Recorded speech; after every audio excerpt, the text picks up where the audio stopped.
Right off the bat, we get a really nice wide shot of the interior of Harrenhal. In Game of Thrones, all we ever really saw were wide shots of the exterior, and scenes of the interior were very claustrophobic, not really showing us much of the vastness of this immense castle. The two sons of King Jaehaerys I, also known as the Conciliator, the Wise, or the Old King, and his wife Alysanne, also known as Good Queen Alysanne, mentioned here as having died tragically, were Aemon and Balon. The third and fourth child of Jaehaerys and Alysanne respectively, after their firstborn son Aegon, who was born early and died 3 years later, and Daenerys. No, not that one, the one who was the firstborn daughter and secondborn child of Jaehaerys and Alysanne. Aemon, Jaehaerys' heir and Rhaenys' father, died in 92 AC when an arrow meant for someone standing next to him hit him in the throat. Jaehaerys then named Balon, also known as the Spring Prince, and who was Viserys' father, as his new heir. However, he also died in 101 AC of a burst belly, again leaving Jaehaerys without a named heir. Jaehaerys had one last living son, Vaegon, also known as Vaegon the Dragonless, who was an archmaester at the citadel of Oldtown. Some accounts say that Jaehaerys offered to make Vaegon his heir, but he refused, and others say the father only sought the counsel of the son, and that it was in fact Vaegon who suggested this idea of a greater council to determine who should be named Jaehaerys' new heir. No mention is made of Corlys and Rhaenys' son Laenor, who was actually the person Corlys and Rhaenys were trying to be named Jaehaerys' heir, not Rhaenys herself as the show states. Oh, so you mentioned Dany, but you don't mention the one true king of Westeros, the king who knew nothing, the king who didn't want it, Aegon Jon Snow Targaryen. What the seven hells show you, sexist? So, House of the Dragon takes place 172 years before Dany is born. So if we go with her TV show birth date at 281 AC, then the show takes place around 109 AC. But if we instead go with her book series date at 284 AC, then the show takes place around 112 AC, which is the more likely of the two. This is all ignoring the fact that according to Fire and Blood, the events that this show is adapting actually take place around 105 AC, so it would appear that the show takes place around 7 years later compared to the book, and as such most of the characters have been aged up either accordingly or instead significantly. Alicent's Hightower, however, doesn't seem to have been aged up at all, so that she can instead match more in age with Rhaenyra, who is around 16 in the show rather than 9 like she is in the book. As such, they are more friends in the show compared to in the book, where an 18-year-old Alicent is sort of an older sister figure to 9-year-old Rhaenyra. And here we get our first look at an intact dragon pit, essentially a giant stable for dragons. We see this location in seasons 7 and 8 of Game of Thrones, but it's in a destroyed state. Maybe in House of the Dragon, we'll get to see its destruction. I know it's a small, insignificant detail, but I love that they've actually given the dragons saddles for their riders to sit and strap themselves into, like they're described as having in the books, so that they don't fall off. It's always annoyed me that Dany never had any saddles made for her dragons, and that people just somehow easily stayed on, despite the dragon twisting and turning through the air at high speed. Ooh, are these the incredibly dangerous serpentine steps that have injured so many people and claimed so many lives that they really should be condemned and never used? I wonder how many people are gonna throw a hissy fit calling the show woke and claiming it's going against and mocking traditional family values in regards to the woman's role of bearing children, all because Rhaenyra says this one sarcastic line about how she'd rather fight as a knight than be pregnant. Hang on, what are you doing on Viserys' small council, Corlys? I mean, he was indeed on the small council, but it was when Jaehaerys was king, and he left his position as master of ships when Jaehaerys chose Balon to be his heir when his previous heir Aemon died. Thus he completely passed over his granddaughter, Aemon's daughter, Rhaenys, and her and Corlys' unborn potentially male child. So the founding of the triarchy of Myr, Lys and Tyros has been moved from 96 AC to 112 AC. I can only assume to make them more of an immediate plot point for later episodes. I like the new design for the Iron Throne, very reminiscent of Mark Simonetti's artwork of the throne, which George R.R. Martin says is the most accurate to what he pictures the Iron Throne actually looking like. A bit cheaty though to not have a lot of the swords actually connected to the throne, but still, really cool looking. Anyone else feeling the flirtatious energy between this uncle and niece? This is even worse than Dany and Jon. A cut from the throne. Oh, Viserys, that is not a good sign. You know, Emma, you really shouldn't fall asleep in the bath like that, no matter how relaxing it is.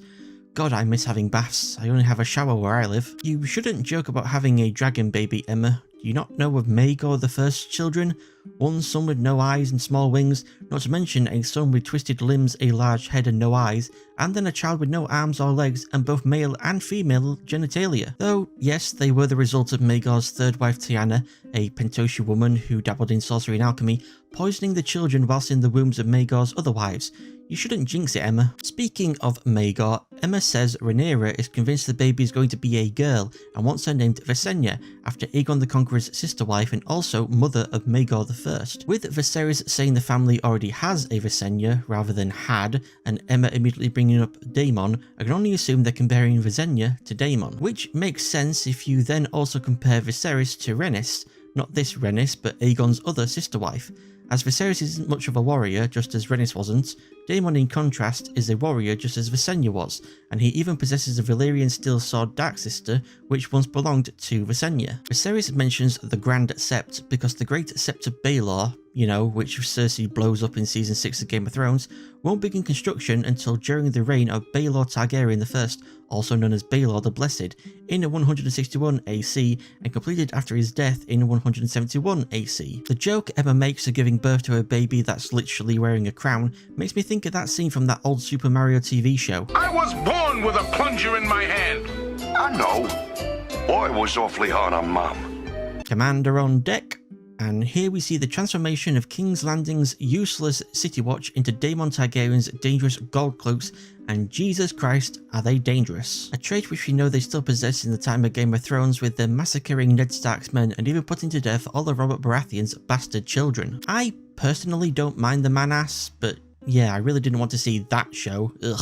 The act of placing a smooth round stone into a receptacle of the small council table is a new creation for the show, and the stones appear to be some form of septarian, also known as Dragonstone. I think they should be called Dragon Balls myself. Daemon here refers to his wife Rhea Royce as his bronze bitch due to how House Royce wears runic bronze armour and the fact he doesn't really like her that much. He even asked Viserys when he became king to be allowed to set his marriage to Rhea aside, but Varys denied him this. Ah, so the Vale of Westeros is like Wales of the United Kingdom.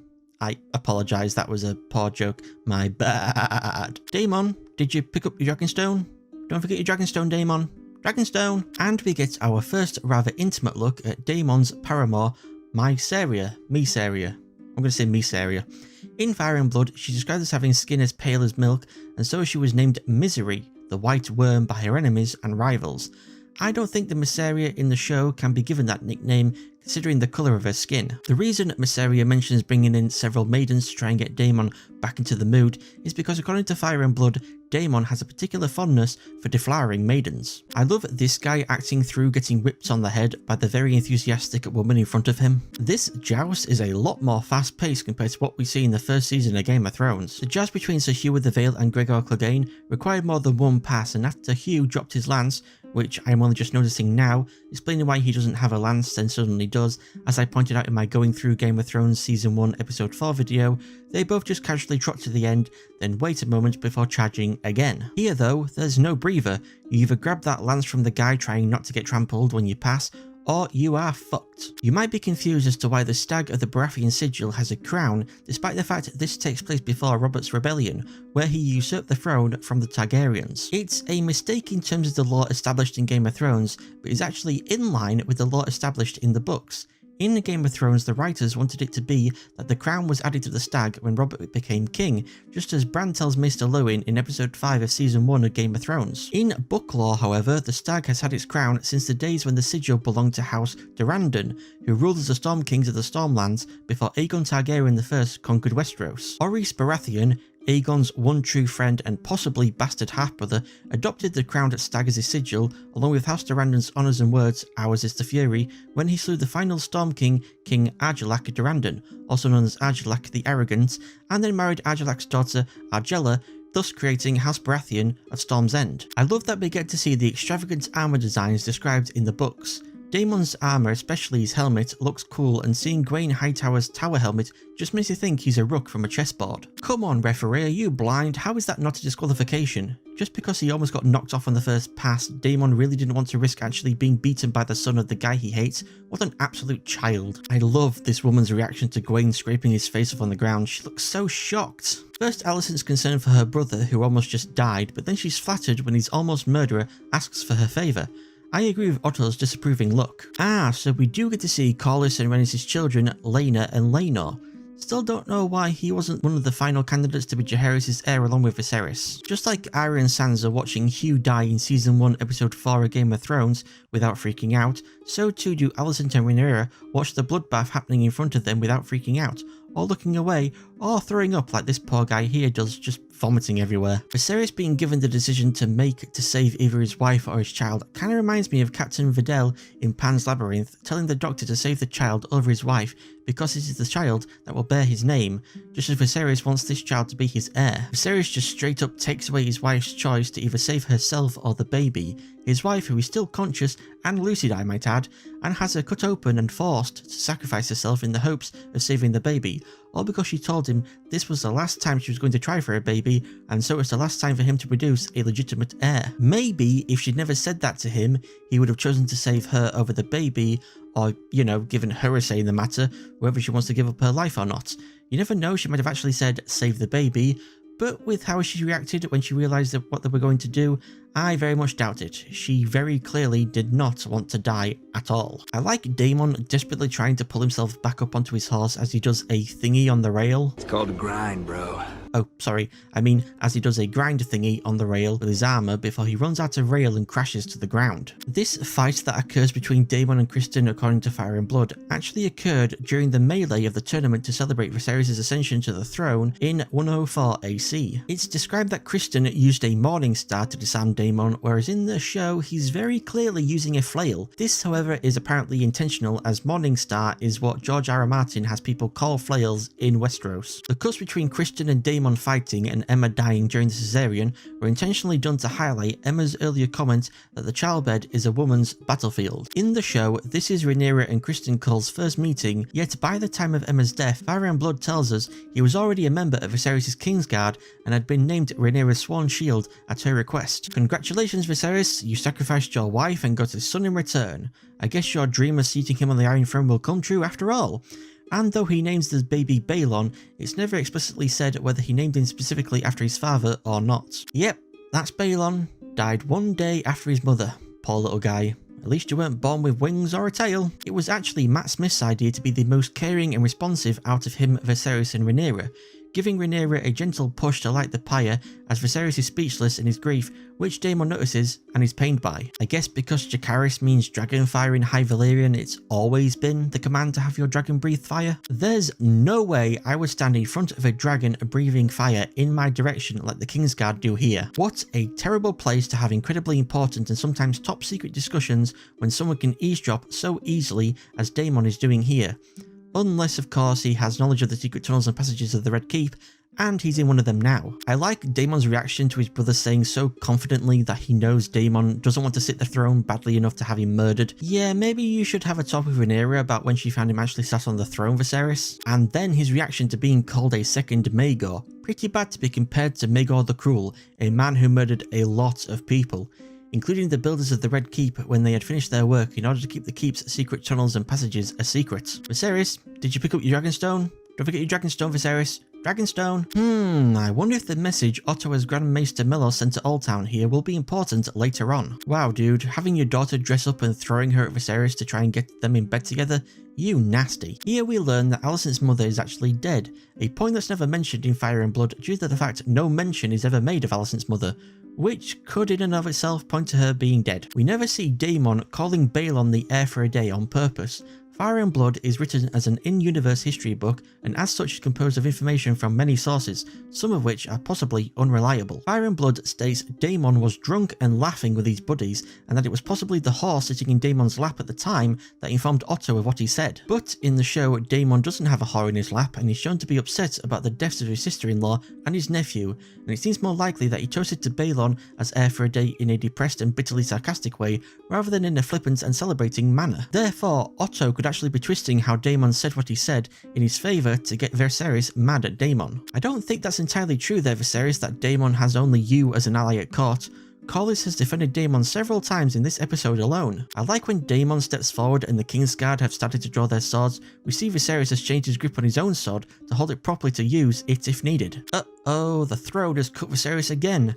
I think he's trying to tell you made a big mistake there, Viserys. You are so fucked. And here we see the skull of Balerion the Dread, and if I'm not mistaken, it's black rather than bone colour. Just as in the books, dragon bones are described as being black due to its high iron content. Also, a fun fact, Viserys was the last person to ever ride Balerion before the dragon's death in 94 AC, a year after being claimed by Viserys. Is Viserys literally blaming the doom of Valyria on dragons? Because that'd be a theory I've never heard before. Most people in-universe believe the doom was caused by the natural eruption of the 14 volcanoes, the 14 flames. Other theories include some sections believing the polytheistic Valyrians dug too deep into the Seven Hells, that it was the will of the Lord of Light R'hllor, or infighting dragon lords assassinating fire mages, causing their spells stopping the volcanoes from erupting to fail. Maybe that is what Viserys is referring to, comparing the dragons to the volcanoes, and how the Valyrians were deluded enough to believe they could control them, which evidently they could not. And here we see Daemon's dragon Caraxes, who used to belong to Daemon's father Aemon until his death, and Daemon claimed Caraxes for his own. Boromund Baratheon hesitates before swearing his loyalty to Viserys and Rhaenyra due to him being Rhaenys' uncle, Rhaenys' mother being Lady Jocelyn Baratheon, and as such House Baratheon would have rather had Jaehaerys name Rhaenys his heir rather than Viserys. Boromund then here would probably now prefer Viserys to name Rhaenys' son Laenor his heir, if not Rhaenys herself, rather than Rhaenyra or Daemon. Viserys mentions two prophecies here, one we've heard before and one that's totally new. He mentions the dream of Denys Targaryen, now known as Denys the Dreamer, who foresaw the doom of Valyria 12 years before it happened, and is the reason her father, Aenar Targaryen, moved his entire family and everything he owned to Dragonstone. The second entirely new prophecy is that Aegon Targaryen didn't want to conquer Westeros just for ambition's sake, but because he had a dream about the end of the world, that the White Walkers would emerge from the north, and only a united Westeros could stand against them with a Targaryen king to lead them. White Walkers versus Targaryens, ice versus fire, the Song of Ice and Fire. Also, Aegon interpreted his dream, though from what we saw in Game of Thrones it seems more likely it wasn't ice versus fire, but the joining of ice and fire with a Targaryen, fire, and a Stark, ice, giving birth to a child who will lead the living against the dead, aka Aegon Jon Snow Targaryen. This conquering people to unite them to fight against an encroaching threat reminds me of one of Palpatine's reasons to conquer and unify the galaxy into the First Galactic Empire, being that they can then face the encroaching threat of the Yuuzhan Vong as one. The approaching invasion of the Yuuzhan Vong was also one of the main reasons that Grand Admiral Thrawn wanted to reunify what was left of the Empire in 9 ABY, since he felt the New Republic wouldn't have been up to the task. So is this meant to be the famous Valyrian steel dagger that would eventually be wielded by Arya Stark to kill the Night King and bring an end to the White Walkers? Viserys says that this prophecy has been passed down from king to heir since Aegon. So Aegon told his son and heir Aenys, and Aenys told his son and heir Aegon, now known as Aegon the Uncrowned, but then when Aenys died, his half-brother Maegor the Cruel usurped the throne and killed Aegon the Uncrowned. Maegor, having usurped the throne, then couldn't have known about the prophecy, and upon his death and Jaehaerys becoming king, it's unknown how he then found out about the prophecy, though possibly Aegon the Uncrowned told his wife of the prophecy, and she in turn told Jaehaerys when he took the throne. Just like Game of Thrones, the music for this show is on point, and it's great to hear the Game of Thrones theme over the credits. Makes me wonder though if it's still going to be used for the intro sequence that's going to be introduced in the next episode, or if a different piece of music is going to be used. I wonder as well if the very important character of Mushroom, the dwarf court jester, will be introduced in later episodes, as many of the accounts in Fire and Blood came from him, though often filled with many outrageous embellishments. So those were all my thoughts on the first episode of the first season of House of the Dragon, The Heirs of the Dragon. If you think I missed anything important or interesting, put it in a comment below along with your own thoughts on the episode. My most liked part of the episode goes to the jousting scenes, how fast-paced, frenetic and brutal they were, and how Daemon and Kristen's joust and subsequent fight are used to juxtapose Emma going through the bloody dangerous business of at first natural birth and then birth by C-section. And my most disliked part of the episode goes to, I guess the CGI when Rhaenyra and Syrax lands was a little bit janky, but other than that I don't really have any complaints about the episode. Right off the bat, I was correct in my wondering of if the Game of Thrones theme which played over the credits of the previous episode would be used for the intro sequence starting with this episode. Now I'm wondering though if it will be used for all A Song of Ice and Fire shows like the Jon Snow spin-off. I guess time will tell. Rather than flying around the world showing us the locations that will be featured in the episode as the intro sequence of Game of Thrones did, House of the Dragon's intro instead flies through the model of all Valyria's capital city which Viserys has made, following many flows of blood. Ominous. This is so much worse than seeing that dead woman's body covered in crabs at the start of Jaws. Ugh. So it's been half a year since the first episode and Lord Commander of the Kingsguard Ryam Redwine has died and Harold Westerling has become the new Lord Commander. Kinda funny how they're talking about Ryam Redwine whilst we see red wine being poured. The Triarchy aren't the Free Cities? What you talking about, Corlys? The Triarchy is composed of the Free Cities of Lys, Myr and Tyrosh. Weren't you listening when I said this in my previous video? Harold puts the House Karen figure in the centre, yet next we see it's more to the left. Absolutely shoddy work, the entire show is ruined now. No, poor Kristen doesn't have a squire to hold a banner of his sigil for him. It's incredibly obvious that Rhaenyra is attracted to Kristen, but she's not wrong though about it being best to name someone with actual combat experience to the Kingsguard, rather than knights who have only fought in tourneys, even if those knights come from great houses. Visenya Targaryen made this painfully clear to her brother husband, King Aegon Targaryen I, when she was able to cut his cheek with her sword Darksister before his guards could even react. Thus, she created the Kingsguard and personally chose the 7 who would protect the king, rather than holding a turn to decide who was worthy enough, as Aegon wanted to do. Viserys says at the height of their power the Valyrians had 1,000 dragons. No such number is ever given in the book. The highest we ever hear of is the 300 the Valyrians used against the Rhoynar, the incident which made Princess Nymeria flee across the Narrow Sea with her Rhoynar in 10,000 ships, as Rhaenyra mentioned in the previous episode. It is possible though in the 600 years between that war and the Doom of Valyria that enough dragons had been born to number 1,000. Ah, so Rhaenyra is still 15, not yet 16, despite the timeline increase of 7 years and her being 9 at the time of her mother's death in Fire and Blood. We get our first look at the exterior and interior of the Grand Sept, as if you recall me mentioning in my previous video, the Great Sept of Baelor has yet to be built. Oh, Alicent, you sly girl, you, getting Rhaenyra to say she doesn't think you feeling close to your dead mum in the Sept is foolish so that she then can't refuse to try it herself without seeming like a hypocrite. Come on man, just let her talk. You've named her your heir, how are you going to know she's going to be a good enough ruler if you don't hear her out? Praise her when she comes up with good ideas and give constructive criticism to her bad ideas so that she'll learn. Not listening to your daughter and heir isn't just bad parenting, it's also bad kinging. What did I tell you last time, Viserys? Getting cut by the Iron Throne is not good. We see what's happened to his finger, but I wonder what's happened to the cut on his back. As Laena mentions here, and as I mentioned in my previous video, Viserys was the last person to ever fly Beleriand on the Black Dread before the dragon's death. Viserys at first planned to fly the dragon to Dragonstone, but the beast was so old and knackered, Viserys instead only flew him 3 times around King's Landing. It's funny Laena brings up Vhagar. The dragon initially belonged to Visenya Targaryen, that eventually became the Mount of Balon the Brave, Viserys' father, and now, according to Fire and Blood, the dragon should at this point already be the mount of Laena here, who became a dragon rider before the age of 12. Just like Alicent, Laena also hasn't been aged up like the other characters have and is 12 here in the show just as she is in Fire and Blood. This could also explain why it was between Viserys and Rhaenys as to who would be named Jaehaerys' heir rather than between Viserys and Corlys and Rhaenys' son Laenor, as Laenor being 1 year younger than Laena wouldn't have been born yet at the time of the Great Council. This is assuming Laenor hasn't been aged up like his sister and is still 11 in the show, because to me he appears older than her when we see him in the first episode, so he could possibly have been aged up and so still could have been born at the time of the Great Council and actually be Corlys and Rhaenys' firstborn instead of Laena. Was anyone else reminded of Dany when Rhaenyra says when she's queen she'll create a new order?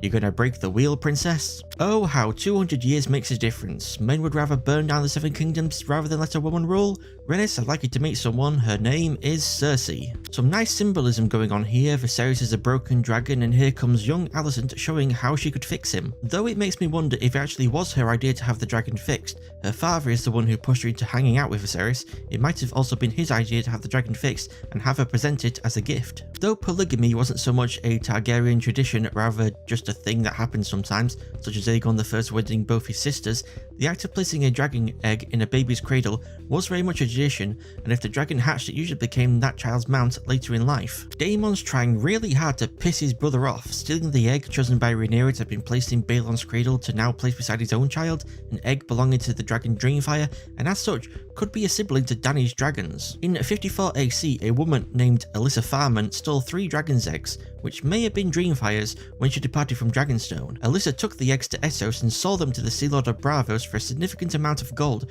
which she then used to have a ship called the Sunchaser built and to hire a crew so that she could sail west of Westeros in an attempt to discover new lands and riches. King Jaehaerys Targaryen I feared the hatching of these eggs and the rise of dragon laws in the east, not of House Targaryen, but Grand Maester Bennifer believed the eggs may not hatch away from the heat of Dragonstone and would eventually just turn to stone. Your daughter's self-harming because she ain't as happy as you think she should be, Otto, you dumbass. I really wanted to see the front of this ship because goddamn that dragon figurehead looks crazy cool.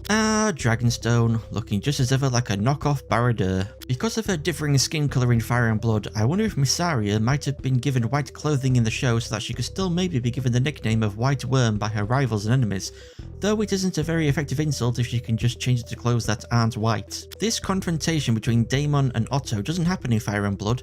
Upon hearing what his brother was planning to do, Viserys just sends threats to Daemon, who follows the commands of his king to do everything which Otto tells him to do here. Also, in the previous episode, Viserys never told Daemon to leave King's Landing. Daemon was just so mad at Rhaenyra being named heir instead of him, he left of his own accord in anger. Does the Kingsguard armour remind anyone else of the armour worn by the Necromongers in the Chronicles of Riddick, or is it just me? Wow, Kristen's got some big balls to speak to Daemon like he does, reminding him about the tourney incident where he beat Daemon at both the joust and the fight that happened after. In fact, Daemon here hasn't said an unkind word to anyone, and yet here's Otto telling him the king doesn't see him as important enough to come himself and calls Daemon's love a whore to his face, and Kristen rubs his victory over Daemon in his face just because he got his name wrong. You can see in Daemon's face how much Otto's words hurt him concerning his brother. Harold even reacts to Otto's words like, was that really necessary? Poor Daemon. Otto addresses the men with Daemon as the city watch, but can you really call them that since they're not watching over the city like they're supposed to?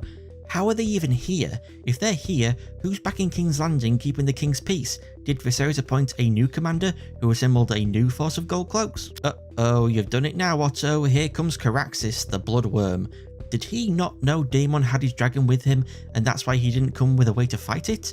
This really makes Otto seem either incredibly confident in his own ability to talk Daemon down, or pretty stupid to not anticipate Daemon using Caraxes. It's a good job Rhaenyra decided to fly Syrax here to bail Otto out, or he would have had to go all the way back to King's Landing having failed in his mission. We learned Daemon was lying about Mysaria being pregnant, though Fire and Blood states she was actually pregnant and later miscarried the child. With Fire and Blood being written as an in-universe history book, however, it may be that the information contained within concerning Mysaria having been pregnant could have been unreliable. Yep, as Lord Strong says of Viserys, House Velaryon is currently the wealthiest house in Westeros, not the Lannisters of Castle Rock, nor the Hightowers of Old Town. Corlys' wealth primarily comes from the amount of voyages he has made to the east and the exotic and expensive goods he procured there and the profits he made from them back in Westeros. How does it feel, Viserys? You took away Emma's choice of whether she wanted to sacrifice herself or not and made it for her, losing her as a result, and now you have to deal with the consequences and not having the choice of whether to remarry or not. Your small council and the realm is making the choice for you that you have to. Ain't nothing like a nice heart-to-heart between father and daughter where they both agree their dead wife/mother would be all for Viserys getting remarried and pumping out more kids. Oh, the joys of being a royal family. I like how Corlys looks so pleased with himself when Viserys announces he's going to remarry. Are you not the least bit curious as to why Otto's daughter is present for this small council meeting, Corlys? So I guess it's now that Corlys quits his position on the small council with Viserys not choosing his daughter to marry, instead of when King Jaehaerys didn't choose Rhaenys to be his new heir, when his additional heir of Aemon died and instead chose his other son Balon. I don't blame Rhaenyra for being upset. It's Alicent who's been pushing for her to accept that the king has to remarry, and now that Viserys has declared he's going to marry Alicent, Rhaenyra's probably thinking this has been Alicent's plan all along. I mean, she accepted that the king had to remarry for the good of the realm, and the best marriage for the realm would be Viserys marrying Laena. But with Viserys choosing to marry Alicent out of love, Rhaenyra must understandably feel betrayed by the two people closest to her. Corlys mentions to Daemon how some texts say House Velaryon is actually older than House Targaryen, Though he doesn't mention like Fire and Blood does that House Velaryon also apparently came to Westeros before House Targaryen did, which would then make them an older family than the Targaryens in both Old Valyria and Westeros. So I turned out to be right in that the writers had the Triarchy form now rather than many years ago to make them more of an immediate plot point, as it appears Daemon and Corlys will join together to take on the Crab Feeder. I like how even now, after everything that's happened between him and Viserys, Daemon still sticks up for his brother when Corlys starts badmouthing the king. As he said in the first episode, the blood of the dragon runs thick. So is this meant to be Kragus the Crab Feeder Jahar? Not what I was expecting him to look like, but I can't deny he does look quite cool and scary. So those were all my thoughts on the second episode of the first season of House of the Dragon, The Rogue Prince. If you think I missed anything important or interesting, put it in a comment below along with your own thoughts on the episode. My most liked part of the episode goes to Viserys deciding to not marry a 12-year-old girl. Thank the gods. And my most disliked part of the episode goes to seeing all those crabs eating people. No thank you show, I really did not need to see that. Right off the bat, we get a good look at Prince Kragus the Crab Feeder Jahar. He suffers from grayscale, which is spread to his face, forcing him to wear a mask of Giscari origin, which he apparently found in a shipwreck, and you might recognise as being similar to those worn by the Sons of the Harpy in Game of Thrones. This guy is just having a very bad day, attacked by the Triarchy, nailed by the Crab Feeder, and then crushed by Caraxes. Poor fucker. And this is why you don't land your dragon when archers are about, Daemon, you dumbass.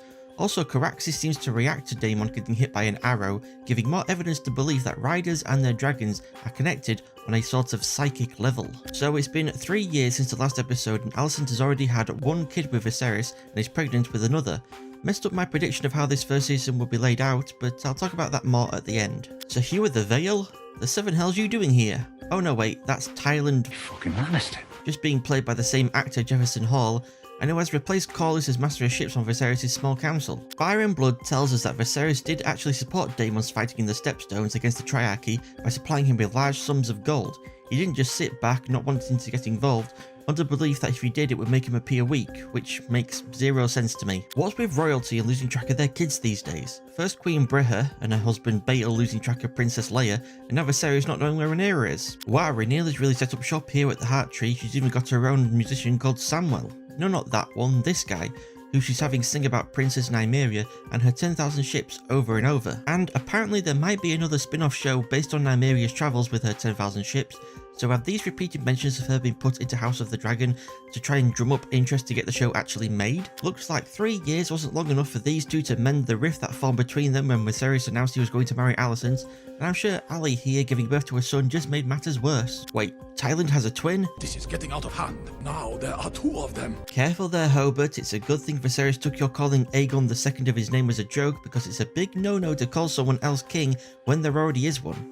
And it's an even bigger no-no to imply Aegon will ascend to the throne and not Rhaenyra. The fate of the abducted Johanna Swan is mentioned in Fire and Blood. Her stingy uncle refuses to pay her Lyseni abductors the ransom for her, and she ends up being sold to a pillow house, where she rose to become the celebrated courtesan known as the Black Swan, and the ruler of Lys in all but name. Jason talking about his very big tower trying to impress Rhaenyra sounds more like he's just overcompensating for something. When Viserys says he's been drowning in a sea of parchment, I just imagine it being like Moise von Lipwig, drowning in a sea of letters and going postal. A white hart, you say? What a coinkydink that that's what King Robert Baratheon, the first of his name, goes out to hunt only to find the deer dead from wolves. All the symbolisms. Rhaenyra should be known as the Dark Knight rather than the Realm's Delight with this disappearing act she pulls. I hate it when he does that. George R.R. Martin gets the full-on hunting scene he's always wanted and was denied in Game of Thrones due to budgetary reasons. I guess this facial expression is also something passed down through the Targaryen line. Even for the Targaryens, betrothing a 17-year-old to her 2-year-old brother is thankfully thought of as being beyond fucked up, as Viserys' reaction shows us. It's weird for me to hear Viserys use the word politicking when the only other time I've ever heard it said before is in the movie Oh Brother Where Art Thou? Do a little politicking? Props to Kristen for keeping it real with Rhaenyra and telling her the hard truths that even if people don't like Rhaenyra being queen, they'll just have to suck it up and deal with it. If I were Kristen, I would have at least put on my helmet. You never know, it could mean the difference between life and death if something goes for his head. No way this bot is an ancestor of the one that gored King Robert. This weak ass pig couldn't even kill a 17-year-old girl. This boar must have violently triggered Rhaenyra's hatred of them sounding like children. I hope she wasn't imagining it being her baby brother. The series got me thinking of when Dany stood before a giant fire and I was genuinely wondering if he was going to walk in and then emerge naked. Wow, this is so unfair and shouldn't count as a successful hunting kill in my opinion. Poor deer didn't deserve that. Rhaenyra killing the boar counts more as a proper hunting kill than this shit. This reminds me of when Theon beheads Roderick in Game of Thrones. We see Ned behead Will the Night's Watch deserter in one clean swing, yet it takes Theon multiple swings and a kick to behead Roderick. Though Viserys taking multiple stabs to bring the deer down is probably more down to him being hungover, possibly even still drunk, rather than weakness as was the case for Theon. Of course the White Hart appears before Rhaenyra. You know, I'm having deja vu of seeing another deer appear before a royal. So the guy next to Larry's clubfoot Strong here skinning a rabbit is apparently his brother Harwin Breakbone Strong. You know, the person Viserys wrongly guessed his master-in-law's Lionel Strong was going to suggest as being a good marriage candidate for Rhaenyra. He actually seems quite respectful of Rhaenyra being covered in blood. Like bus drivers saying hi to each other when they pass on the road, it's almost as if he wants to shout, "Hail, fellow hunter." What an explicit ass painting this is behind Alicent. A woman getting dicked whilst grabbing another dude's dick, who's in turn getting a dick in his ass. What the dick? The realm would tear itself apart if Rhaenyra sat on the Iron Throne instead of Aegon. Can you think of any other reason for why the realm would tear itself apart? Like if, I don't know, Aegon sat on the throne instead of Rhaenyra, which she would not be too happy about? Sounds like a lose-lose situation for the realm to me. So Viserys didn't lose just one finger, but two fingers thanks to the cut from the Iron Throne. Still wondering what the cut on his back is like all these years later. Oh, whoops, they forgot to green screen Viserys' fingers out in this scene. At least it's just a blinking you'll miss it thing.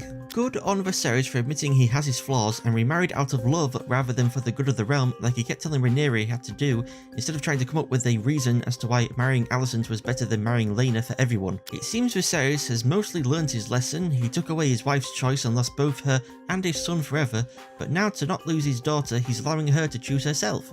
I mean, she still has to get married, no ifs, ands or buts about that, but at least she now gets to pick who. I'm sure Viserys will want to have the final say on who Rhaenyra marries, like they must have their own version of the Royal Marriages Act of 1772, as we do here in Britain, to guard against bad marriages that could negatively affect the royal family, because if they don't, Viserys is taking a big gamble here letting Rhaenyra choose herself. Laenor grew up fast if he was supposed to be 11, 1 year younger than Laena 3 years ago. Until I hear otherwise, I really do think Laenor was actually Corlys and Rhaenys' firstborn child instead of Laena. Daemon did once beat the ever-loving shit out of a messenger, but it wasn't this one. It was the messenger that informed Daemon, who was at Runestone at the time, that Viserys had chosen to marry Alicent Hightower, effectively ruining Daemon's chances of ever being heir if she gave birth to a son. This time, however, Daemon's pissed because he's doing this war with Corlys to prove himself in the eyes of the realm, so being aided by his brother would obviously ruin that. Get the fuck out. Daemon has to be the luckiest man to have ever been born to not get hit by an arrow for as long as he does, and also to not get outmatched by any of the men who attack him one at a time. And we get our first look at the dragon Seasmoke, Mount of Laenor, who, though obviously not being a pure-blood Targaryen, does still have the blood of the dragon within him, which allows him to ride a dragon. I like Laenor and Seasmoke pull the Nazgul and Fellbeast move of smacking into people with the dragon's feet, picking them up and dropping them from high up. Daemon, I wouldn't be touching the crab feeder's bare skin with my bare skin if I were you. You do realise he has grayscale, right? And that's the end of the crab feeder, and of my prediction that the first 5 episodes of the season will deal with the war for the Stepstones, and the last 5 would actually start setting up the Dance of the Dragons, with Alicent having kids after the major time skip. Daemon ends up covered in blood from killing Drahar, just as Rhaenyra did from killing the boar. The symmetry! So, those are all my thoughts on the 3rd episode of the 1st season of House of the Dragon, 2nd of his name. If you think I missed anything important or interesting, put it in a comment below along with your own thoughts on the episode. My most liked part of the episode goes to Matt Smith as Daemon in the final scenes. No dialogue needed from him to amazingly get across everything Daemon is feeling when he gets a letter from his brother, and when he fake surrenders to the crab feeder. Matt Smith is just great. And my most disliked part of the episode goes to the poor guy at the beginning who got crushed by Caraxes. He deserved to die like that less than the way the deer Viserys quote-unquote hunted did. Right off the bat, Rhaenyra is once again wearing the Valyrian steel necklace Daemon gave her in episode 1, and which she seemed to have stopped wearing in episode 2 when she found out he was calling himself the rightful heir and had stolen the dragon head she'd picked to be placed in her brother Balon's cradle.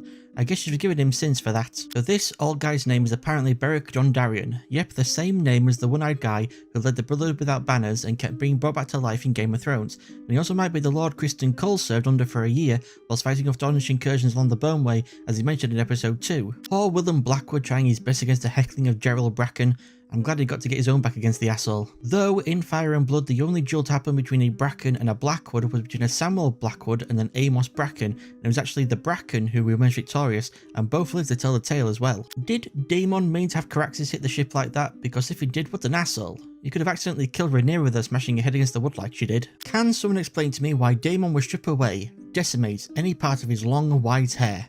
What treacherous barber should agree to such depravity? You know who I think it was? I think it was Telly of House Barber. Telly of House Barber cut Daemon's beautiful hair.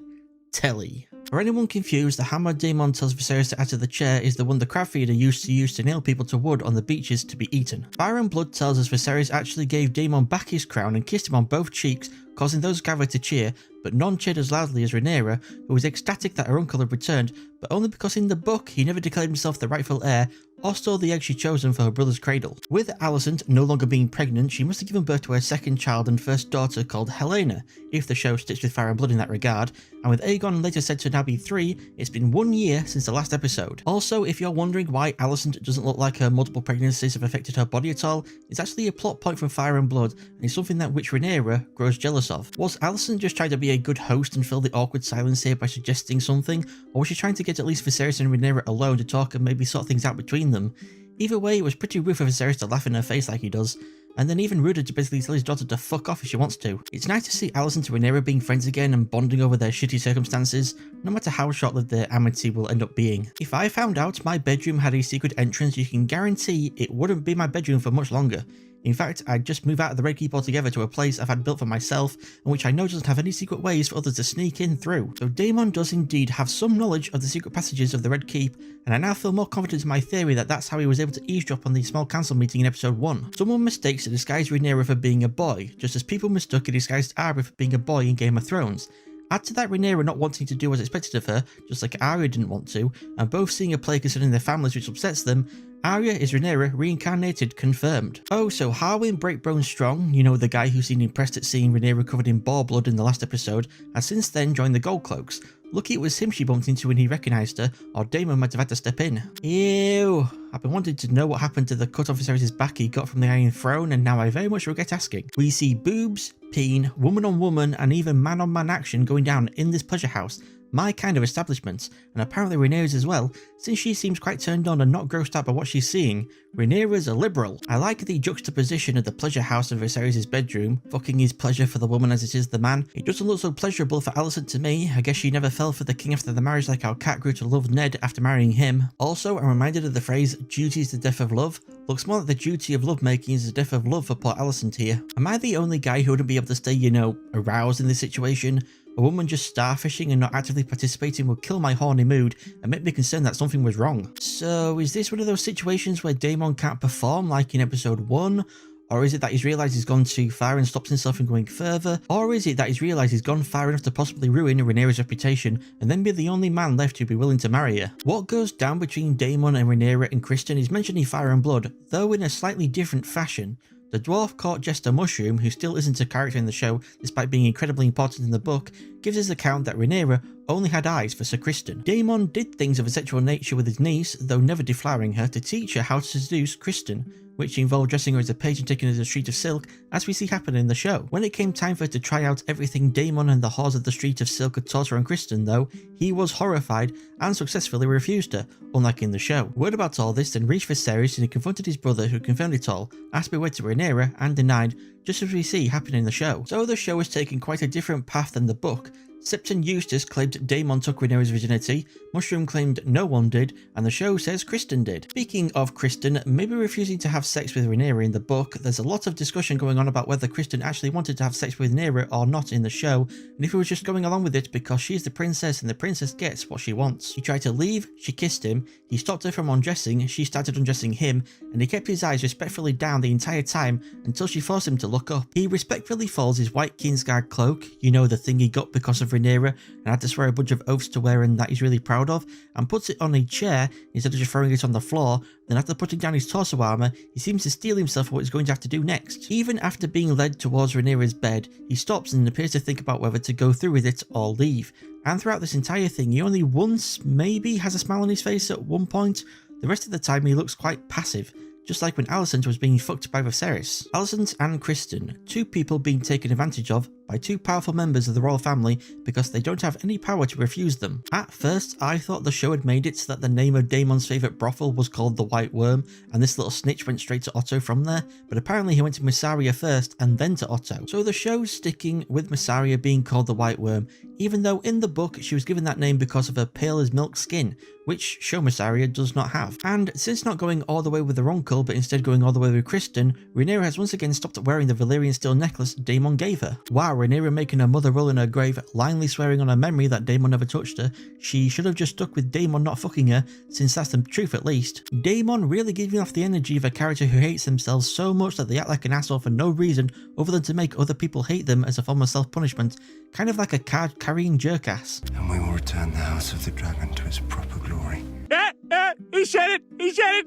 It is not in Rhaenyra's nature to be deceitful.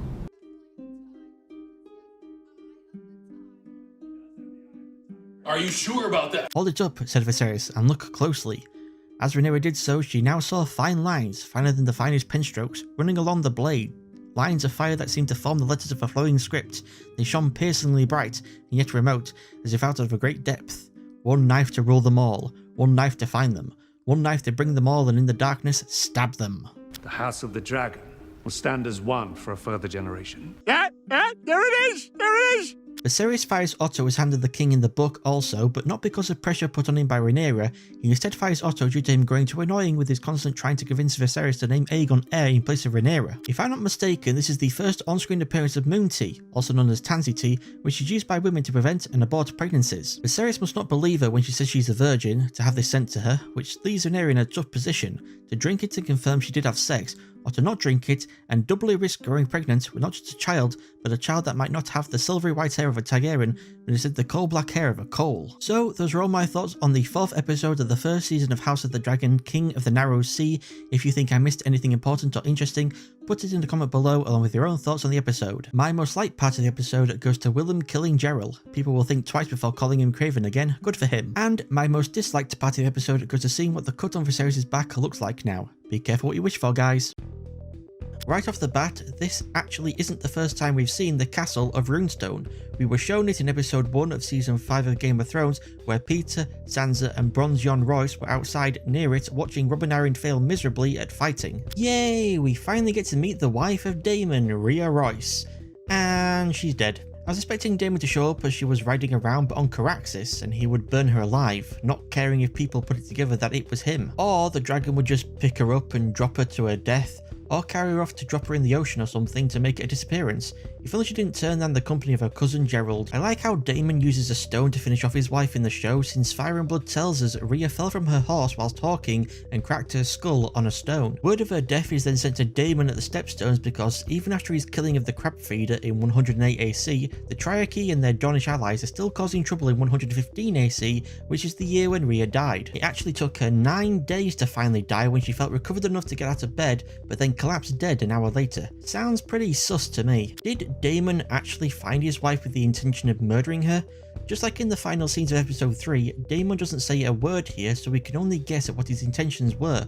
Was it premeditated murder, or was it, as the director and showrunners say, just Daemon making split-second decisions? Did he try to grab Rhea's horse to stop her from putting distance between herself and him, so that she could use the bow she was reaching for on him? And since he probably rode Caraxes here and smells like a dragon, did he approach the horse to intentionally spook it with the smell, or was it accidental? After discovering she's now paralysed from her horse falling on her, was Daemon actually just going to walk away and leave her either to die or be discovered by others? Was it only after she called him Craven, which we saw in the previous episode is a big no-no to call someone, that he finally decided to actually murder her? Or was it not calling him Craven, but actually her saying she knew he couldn't finish, which made him decide to smash her head in with a rock, because it reminded him of not being able to finish sexually with Mysaria in episode 1 and with Rhaenyra in the previous episode? Also, it turns out Daemon was talking out of his ass about the Vale sheep looking better than their women because Rhea is a major hottie. Unless of course he wasn't lying and the Vale just has super sexy sheep. How was Otto the hand of the king for so long with him being this narrow-minded? He believes so completely that 100% of Westeros will not accept Rhaenyra as queen, and only Aegon being named king will prevent war, that he can't possibly even contemplate that some lords might actually support Rhaenyra as queen and will fight to ensure it. The castle of High Tide is actually a real-world castle called St. Michael's Mount, located here in Cornwall in my home country of England. Since High Tide in Fire and Blood is said to be located on a tidal island connected to the mainland via a land bridge, the producers just found a real-world tidal island castle and filmed there. Though the castle is itself real, some elements have still been added using CGI to make it appear grander, such as these towers and this extension roofed with what appears to be beaten silver as described in Fire and Blood. Now here's the thing.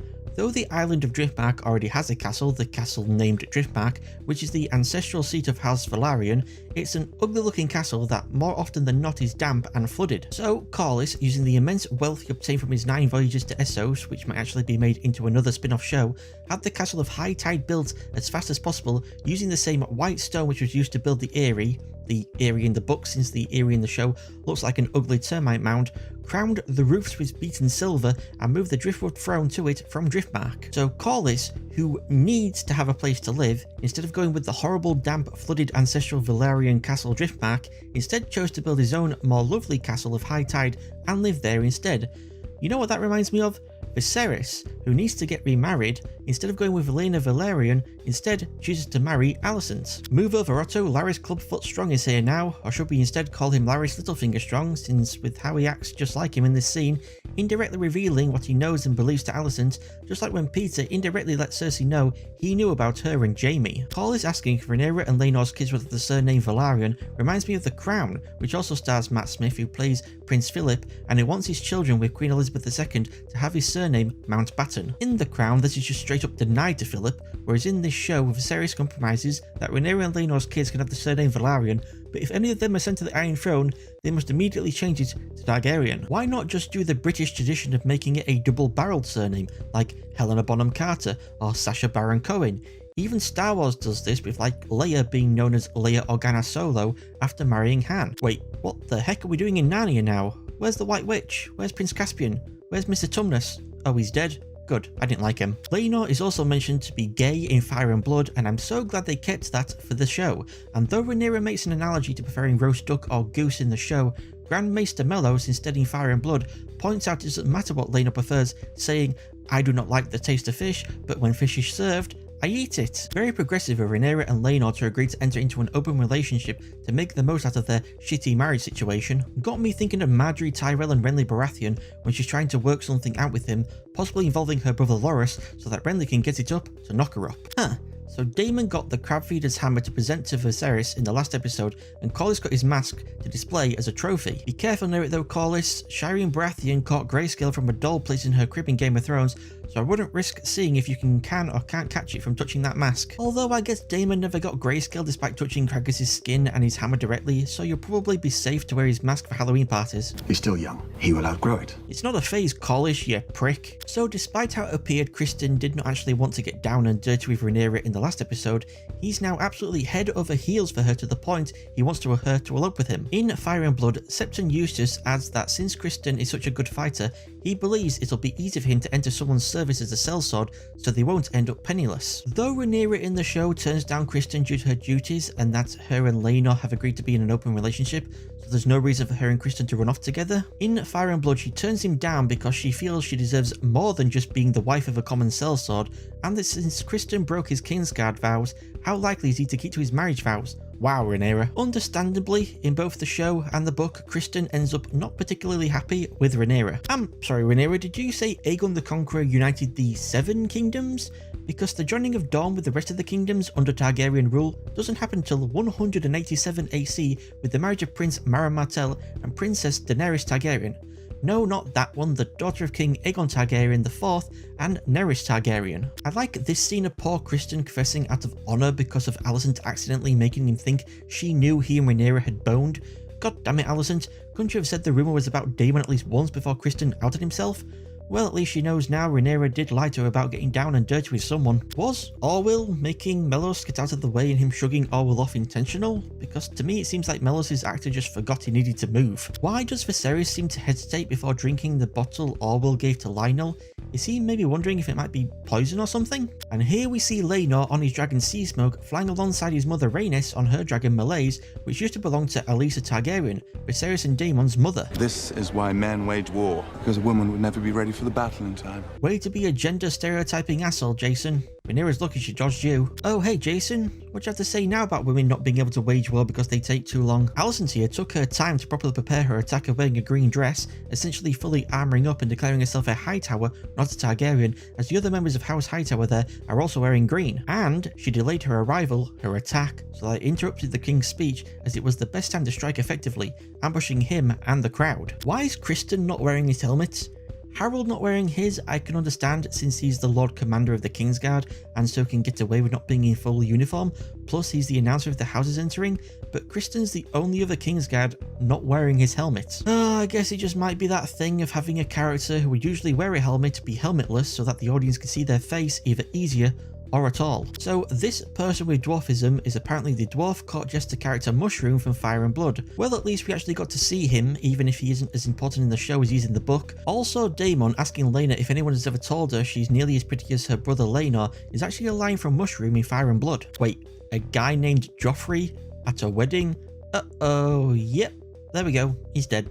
Criston does kill Joffrey Lonmouth in Fire and Blood, but it's during the 7 days of tournaments which Viserys mentioned earlier. After beating the shit out of Harwin Breakbone Strong, leaving him with a broken collarbone and elbow, earning Harwin the nickname Broken Bones from Mushroom, he then beats the ever-loving shit out of Joffrey, using his Morningstar to crack open Laenor's lover's head, though it does take then another 6 days for Joffrey to finally kick the bucket. I don't get why Laenor gets beaten up when he was just trying to break up the fight. Like, who are these two guys thinking, it's the future king consort, throw him on a table? I mean what, just because Criston is a Kingsguard he must be in the right, so that's why no one intervenes and stops those trying to? How in the hell is Criston walking around free? How has Laenor not had him thrown into dungeons to be tortured for murdering his lover? How is he allowed to come here to try and commit suicide by seppuku and be stopped by Alicent? So those were all my thoughts on the 5th episode of the first season of House of the Dragon, We Light the Way. If you think I missed anything important or interesting, put it in the comment below along with your own thoughts on the episode. My most liked part of the episode goes to finally seeing the oft mentioned Rhea Royce on screen. I would have loved to have seen her have more screen time, but alas, she's with the angels now. And my most disliked part of the episode goes to Corlys believing Laenor's homosexuality is something that he will grow out of. Right off the bat, we witness the birth of Rhaenyra's third child and third son, Joffrey Velaryon, named so by Laenor after his lover Joffrey Lonmouth, who was murdered by Sir Criston Cole at Laenor and Rhaenyra's wedding party in the previous episode, which took place 10 years ago. And speaking of the 10-year time jump, it's weird to see Rhaenyra and Laenor with new actors, but Criston is still being played by Fabian Frankel, just with a new haircut. Maybe he's supposed to be like Keanu Reeves, ageless and eternal. Oh damn, Viserys looking like Mrs. Nesbit with him having lost his entire left arm.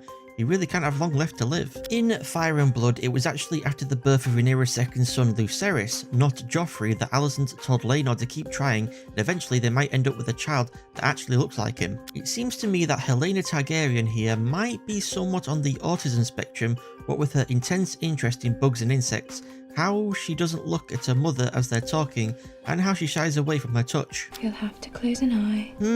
Let's keep this line of dialogue in mind for the future. Spoiled cunt. Wow, Criston, tell us how you really feel, why don't you? I love that we have Alicent speaking about decency, and then we cut to her son Aegon standing naked at his window and jerking his dragon mate.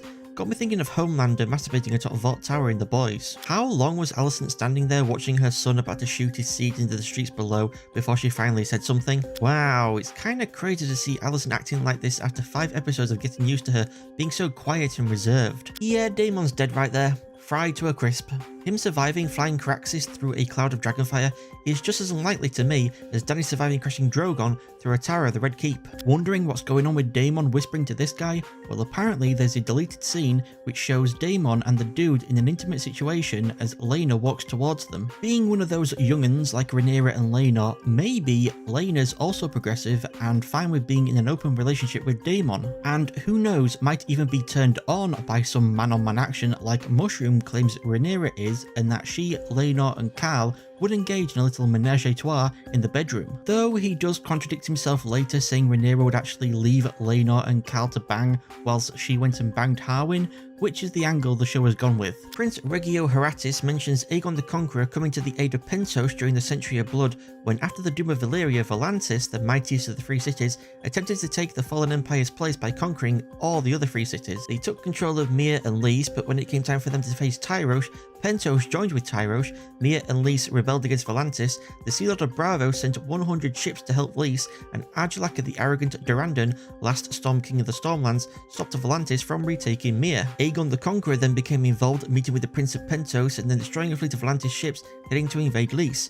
Volantis' attempted conquests didn't last much longer after that. Oh, so it's now the Triarchy and Dawn have joined together in an alliance to cause more mischief in the Stepstones, not back when Daemon killed the Crab Feeder, who was then replaced by the Tyroshi captain Racalia Rindoon, who Laenor later mentions to Rhaenyra as being the purple-bearded frock-wearing giant Khal told them about. Laenor, saying how they are travellers, tells us that Lady Jane Arryn denied Daemon his claim of a runestone, which he told Sir Gerald Royce he would pursue in the previous episode. Lady Jane also warned him he was unwelcome in the Vale, and, so it is said in Fire and Blood, he and Laenor then travelled via dragon all over Essos until Laenor grew pregnant and they stopped their travels in Pentos. If only Harwin could have smashed Kristen's face in like how Kristen smashed in Joffrey Lonnemouse, that would have been justice.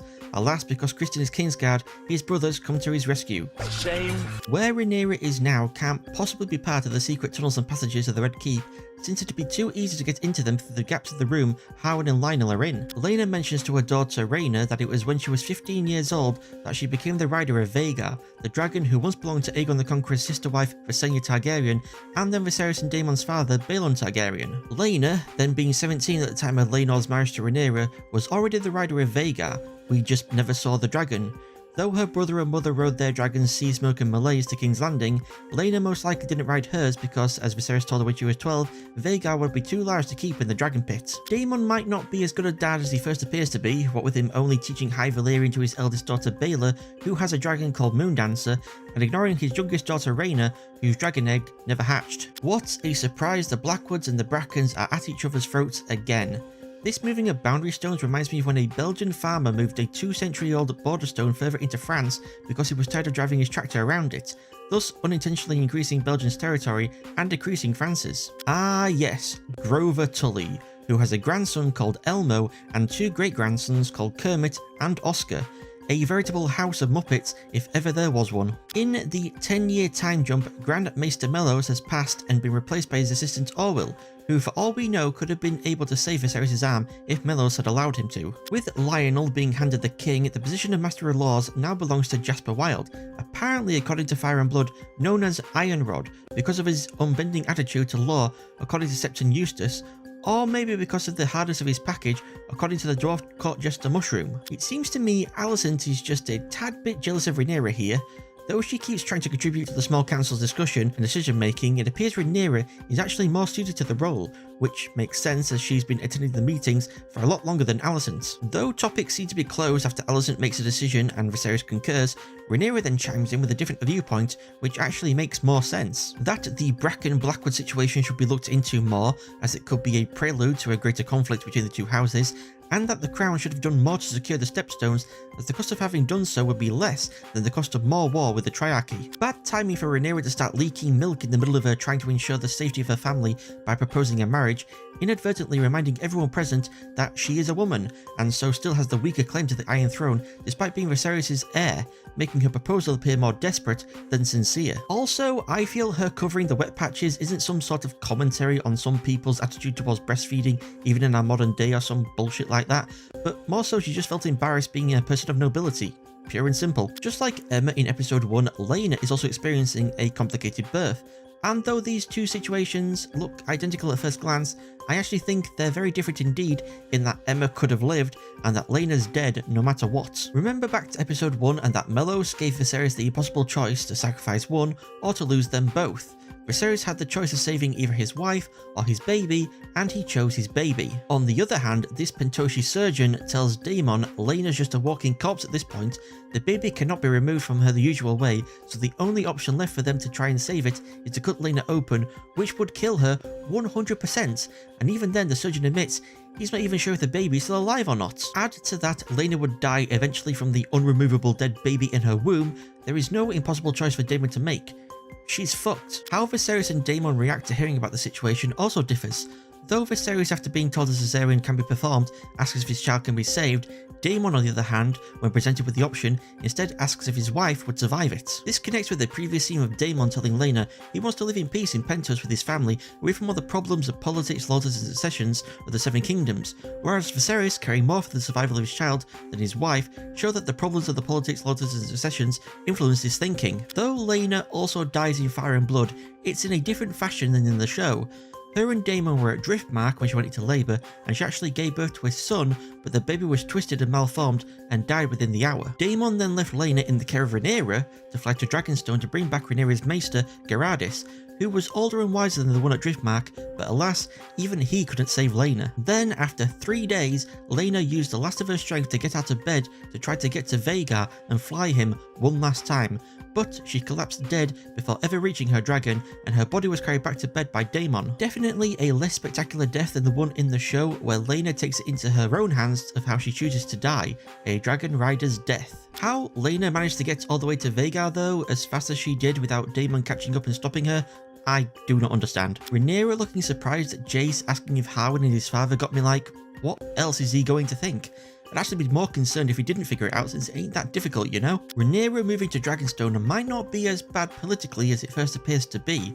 True, Alicent will now have an easier job of whispering in Viserys' ear, as Laenor says, but it's been 10 years and Rhaenyra is still his named heir despite obviously having 3 bastard children, so the likelihood of Viserys naming someone else heir at this point is very, very slim. And speaking of Rhaenyra being heir, Dragonstone is the home of the heir apparent as well as being the original seat of House Targaryen, so Rhaenyra living there adds more legitimacy to her being the heir, and it's better she claim the castle and island now before Alicent does when Viserys dies. I like that we see a rat before we hear Larry say, "You will persist forever," in some form or another.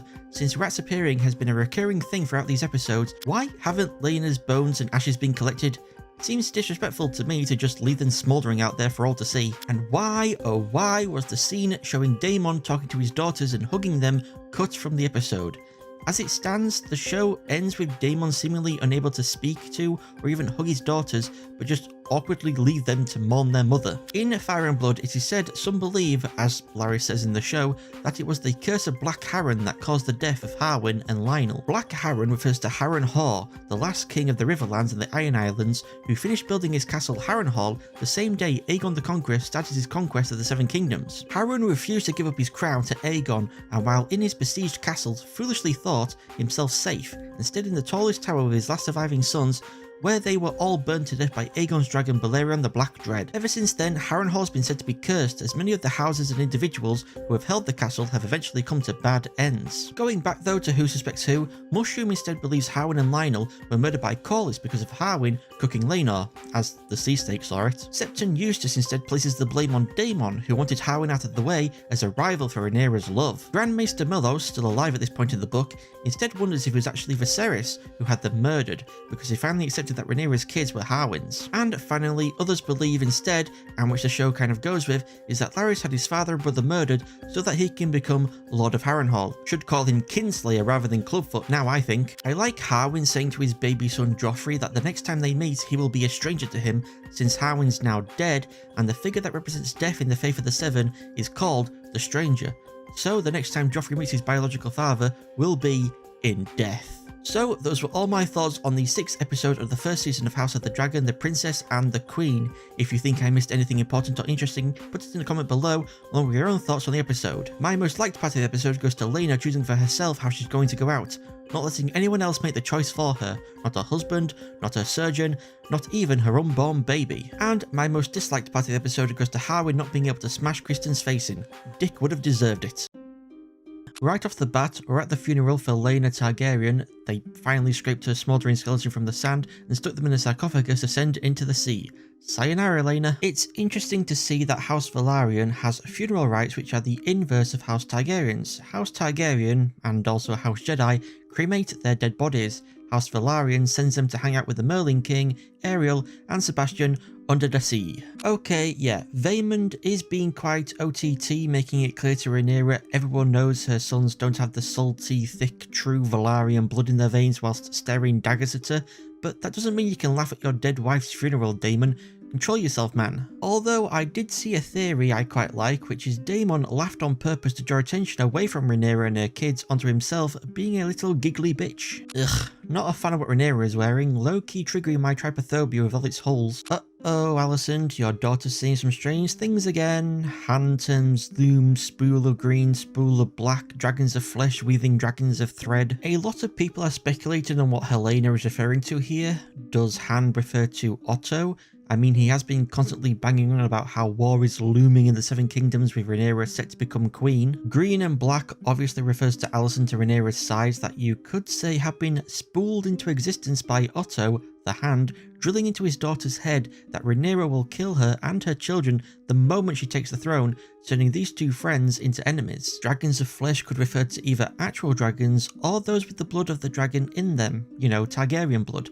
And weaving dragons of thread might refer to the different dragon banners of the greens and the blacks that will come in the future. I wonder though if maybe dragons of flesh refers to Vhagar, who in allowing Aemond to become her new rider resulted in Aemond and Rhaenyra getting cut and requiring these two bloods of the dragon to be stitched up with thread. I'm going to give you a heads up that I'm going to be showing complete family trees, so go to this timestamp if you don't want to see spoilery family trees. If dragons of flesh refers to those who are the blood of the dragon, then them weaving dragons of thread could refer to them having so many fucking kids who, if you look at them on a family tree, look like they are hanging on by a thread. Or because Helena is messing with a spider way too big to actually be messing with, in my opinion, you could say instead of it being a family tree, it's a goddamn spiders with so many goddamn threads because of the marrying procreation between houses and even, you know, family members of the same house. Also, look at the intro. Anyone else think it kind of looks like a spider's web if you squint hard enough? No? Just me? Okay. Got your own interpretations of Helena's prophetic foreshadowings? Put them in the comments below. Why is there a crunching sound here? She just cupped the shell after letting the spider inside, so how does she crush the spider when it's nestled in the safety of the shell? What? Makes sense for Baelor to take Jace's hand since in Fire and Blood they were betrothed to each other, and Rhaena was betrothed to Luke when the sisters were 2-year-old, Jace was 4 and Luke was 3. Though, since the last episode had Rhaenyra proposing a marriage between Jace and Helena, and with no mention in the show of any betrothal between the twins and the bastards, my guess is they aren't betrothed to each other at all in the show. Yet. I don't want it. Kid should have been called John, not Luke. I don't want it. Go to bed, Emma. Oh, damn, he just called her by his ex's name. I wonder if this is the first sign of dementia in Viserys. Daemon was right, the gods have been especially cruel to him. Asshole gods. Viserys doesn't deserve this. Why are all the gods such vicious cunts? Also, it's nice to see Harold still going strong. By this point in Fire and Blood, Harold died 2 years before Rhaenyra and Laenor got married, and was replaced as Lord Commander of the Kingsguard by none other than Criston Krispy Kreme Cole. How did Aegon become such a drunk? Oh, it was Viserys' fault for giving him booze as a kid. God damn it, Viserys. It's funny Rhaenys believes Westerosi Maesters would have been able to actually save Laena, since in Fire and Blood it was Westerosi Maesters who couldn't save Laena since she went into labour whilst at Driftmark. Not even Rhaenyra's Maester Geradis, who Daemon flew to Dragonstone to fetch, could save Laena, and he was renowned for his skills as a healer. It seems Laena's death is just a fixed point in time across the entire multiverse. Ugh, day for night shots, kill me now. At least I can see what's going on, even though I know a lot of people compare it to the pitch blackness of the battle at Winterfell in Game of Thrones Season 8. I guess my monitor settings are either right or wrong depending on how you want to look at it. Ah, so Laenor and Rhaenyra did actually try to have a kid, but Laenor had a case of Rhaena Baratheon and couldn't perform his duty. As I said before, maybe they should have tried including a guy in their bedroom fun, like Marjorie suggests to Renly that they could get her brother involved. Rhaenyra and Laenor could have maybe asked Carl for a threesome. Oh, so Daemon didn't break off banging Rhaenyra in the brothel because he couldn't get it up, or because he felt he'd gone far enough to ruin her reputation or whatever, but because he realised she was just a child. But now she ain't no child, and it's she who initiates this sex on the beach with him. There's gotta be some symbolism for these two hooking up in the skeleton of a shipwreck. The absolute cojones on this kid to want to claim the biggest dragon in the world, all because he either got an egg as a kid that didn't hatch, or never got an egg, and because the other boys mocked his lack of a dragon.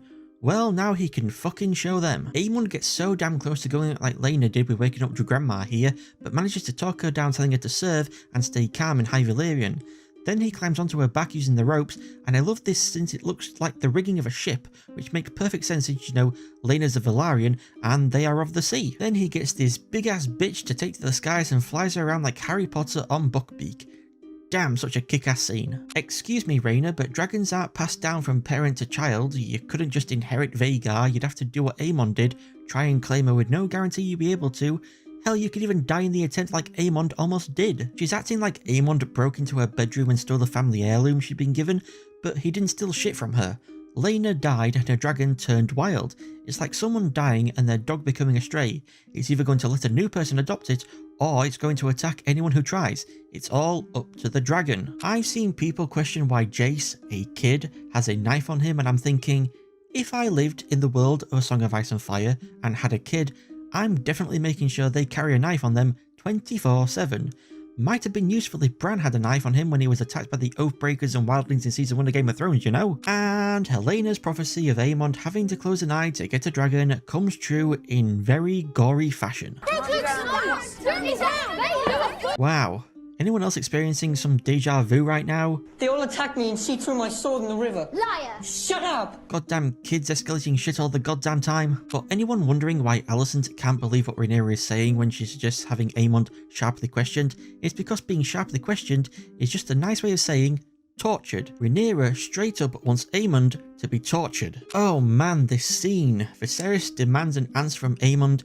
Aemond looks at his mother, Viserys looks at her, and then Aemond makes the decision to not blame his mother, but instead his brother. A calculated decision because Viserys could punish his wife in some fashion for the treasonous statements, but not his son, his own blood, and then Aegon casts blame on everyone else with eyes and moderate intelligence, since the true parentage of Luke and Jace is so very clearly obvious, and Viserys can't punish everyone, just thrashing them with punishment if they keep running their mouths. Poor Viserys got himself manipulated by his wife and his own kids. I like in Fire and Blood when Viserys orders Rhaenyra and Alicent to kiss and make up, they do, though no one is fooled by it, but in the show, Alicent puts her foot down and demands she literally wants an eye for an eye. She wants justice. I completely understand Alicent's breakdown here. She's done everything she's been told to do and expected to do, and yet barely has any power or allies despite being the wife of the goddamn king. Even though her dad is now Hand of the King again, he hasn't been for the last 10 years,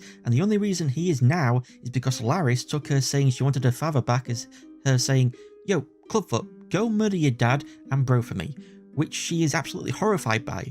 One of her allies is a goddamn kinslaying nutcase, and her other apparent ally, Kristen Flint Cole, just refused to follow her orders because she was throwing him under the bus in front of his Lord Commander, and he said he was only her protector to save face, not her goddamn dog. Meanwhile, Rhaenyra and her kids have pretty much just done whatever the fuck they've wanted, and she's still Viserys' heir, and he still hasn't said anything or done anything about his grandsons being little shits, and obviously being bastards except plead ignorance and threaten to punish anyone who questions Luke and Jace's parentage. I wonder if Rhaenyra actually allowed herself to be cut by the sacred prophecy knife to, 1, get a reaction from the crowd, and 2, because of Aegon's prophecy saying, you know, from my blood, so she's just doubling down on making sure, as well as it connecting to her and her descendants by them being the blood of the dragon, that she also lets the sacred prophecy knife shed her blood. Yeah, it really ain't great for the blacks that the greens now have Vhagar, not just because she's an absolute unit, but because she's one of the dragons used to conquer Westeros. The blacks have legitimacy by living at Dragonstone,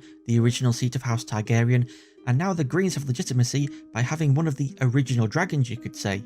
The only thing that could be better would be if Balerion the Black Dread was still alive and you had him on your side. I like that the Valyrian bulls look like seashells, or hell, they might actually be seashells. That's a nice touch. Whoa, we got so close to a Daemon and Khal kiss right there. Cue the Khalman fanfics. The king/queen should be feared as well as cultivate love and respect. Where have we heard this before? People love you. They love to serve you because you're kind to them. They want to be near you. Do you think honor keeps them in line? Do you think it's honor that's keeping the peace? It's fear. Fear and blood. There's a lot of debate on whether Rhaenyra actually wanted Laenor dead despite her love for him, but Daemon came up with the idea of instead of actually killing him, just making it look like he died. Or was it always Rhaenyra's intention to have Laenor fake his death? I can see both sides, since you know Rhaenyra says she loves the guy and doesn't want to be a tyrant, so of course you won't have him actually killed, but then it is Daemon who's the one saying they should let Laenor be free, like he's trying to convince Rhaenyra to let Laenor live and leave Westeros instead of just straight up killing him. What do you guys think? Let me know in the comments. In Fire and Blood, Laenor is said to have been killed in Spicetown, a town on Driftmark Island, by Khal because he was jealous of Laenor, setting him aside for a 16-year-old boy. That's according to Septon Eustace, but Mushroom tells us Khal was actually hired by Daemon to commit the murder in return for gold and passage by ship to live elsewhere, but after doing the deed, Khal then gets his throat slit on the ship and dumped into the sea. As we see, the show goes with the Mushroom version, but with the delightful change of Laenor actually just faking his death, using this poor dude Daemon kills as a burnt corpse double, and going off to live happily ever after with Khal across the narrow sea. Laenor, what about your dragon though? What about Sea Smoke? Come on man, don't do a Jon Snow and abandon your good boy. This raises questions as well, since Sea Smoke plays an important role in the Dance of the Dragons to come, but if Laenor is still alive, then how can anyone else ride Sea Smoke? A dragon and their rider's bond is for life. Unless the show diverts again from Fire and Blood and Laenor returns and they merge him with the character, not naming any names here, who becomes Sea Smoke's new rider. Yeah, if getting married in this fashion required me to cut my lip and hand, ain't no way I'm getting married like this ever. I don't want to have to deal with not being able to use one hand or having my lip hurt every time I want to drink. No, thank you. You want to see something interesting?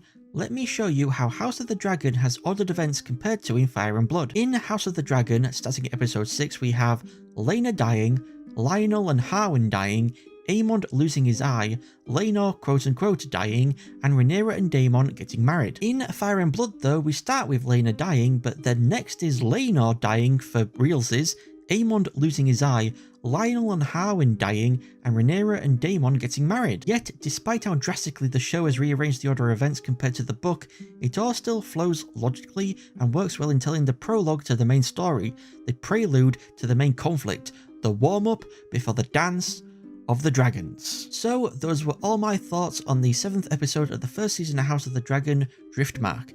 If you think I missed anything important or interesting, put it in a comment below along with your own thoughts on the episode. My most liked part of the episode goes to Laenor not actually dying and getting to ride off into the sunset, so to speak, with his boyfriend. Godspeed, boys. And my most disliked part of the episode goes to the day for night shots. I hate day for night shots. And right off the bat, it's been 6 years since the previous episode, and Corlys Velaryon has been wounded out at sea and now has a life-threatening fever.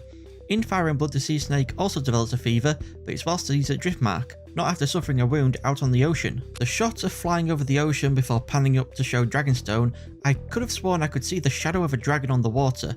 Must have been just my eyes playing tricks on me. So we see Daemon doing some rock climbing, finding a big stone and breaking into it to pull out some dragon eggs.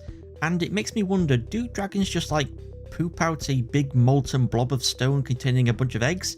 But then how did the ickle baby dragons break out if Daemon needed to chisel his way in? As mentioned in Inside the Episode for episode 8, in the 6-year time skip, Alicent's got an elbow deep into the Faith of the Seven and has decked out the Red Keep with a bunch of 7-pointed stars. Even the ambience of the Red Keep has shifted from a bright bustling castle to a dim deserted church to match both the decline of Viserys and Alicent's newfound faith. God, Harold's still alive? Is Criston One Night Stand Cole ever going to become Lord Commander of the Kingsguard like he has been for a long time by this point in Fire and Blood? Goddamn, George R.R. Martin seems to really love twins. To name a few in A Song of Ice and Fire, we have Jaime and Cersei Lannister, Horace and Hobber Redwine, and Eric and Arik. Lady Olenna's guardsmen she calls Left and Right. Hell, there's even a location called The Twins. And then in Fire and Blood, we've got Tywin and Jason Lannister, Rhaena and Baelor Targaryen, and, hang on, Eric and Arik? Again? Are Eric and Arik common names to give to twins in Westeros or something? Like, are Left and Right named after the Cargills? Or did George just forget he'd already used the names before? Rhaenyra introduces her and Daemon's sons Aegon the Younger and Viserys the Younger to Viserys the Elder. In Fire and Blood, it said Alicent got quite mad. when she found out Rhaenyra had also named one of her sons Aegon, and sees it as a mockery and a challenge against her son Aegon the Elder. Unfortunately, we don't get to see this since it presumably happened when Aegon the Younger was born, so it occurred during the 6-year time skip. I wish we could have gotten a 13-episode season, as it would have been helpful to flesh out the characters and their relationships more, just like George R.R. Martin says in his blog. Or, instead of Alicent's reaction happening during the time skip, it might happen next episode, since Aegon and Viserys the youngsters have only now been introduced to Viserys, and he seems surprised to see them. Maybe Rhaenyra and Daemon kept their birth a secret. Maybe in the next episode, when Alicent tells everyone Viserys' dying words were that he wants Aegon to be king, Rhaenyra will step forward and introduce to everyone her son called Aegon, and that will severely piss Alicent off. I guess we'll just have to see what happens in the next episode. Did it cross anyone else's mind that when Daemon inspected Viserys' tea, it might actually contain some kind of slow-acting poison? I mean, Dwarf Court Jester Mushroom suggests that it was Alicent that poisoned the king to speed up his death, though Mushroom was actually a Dragonstone at the time, so this is probably just him talking out of his ass. Oh great, not only does Aegon the Elder like to masturbate nude while standing at his window, but he also likes to rape women.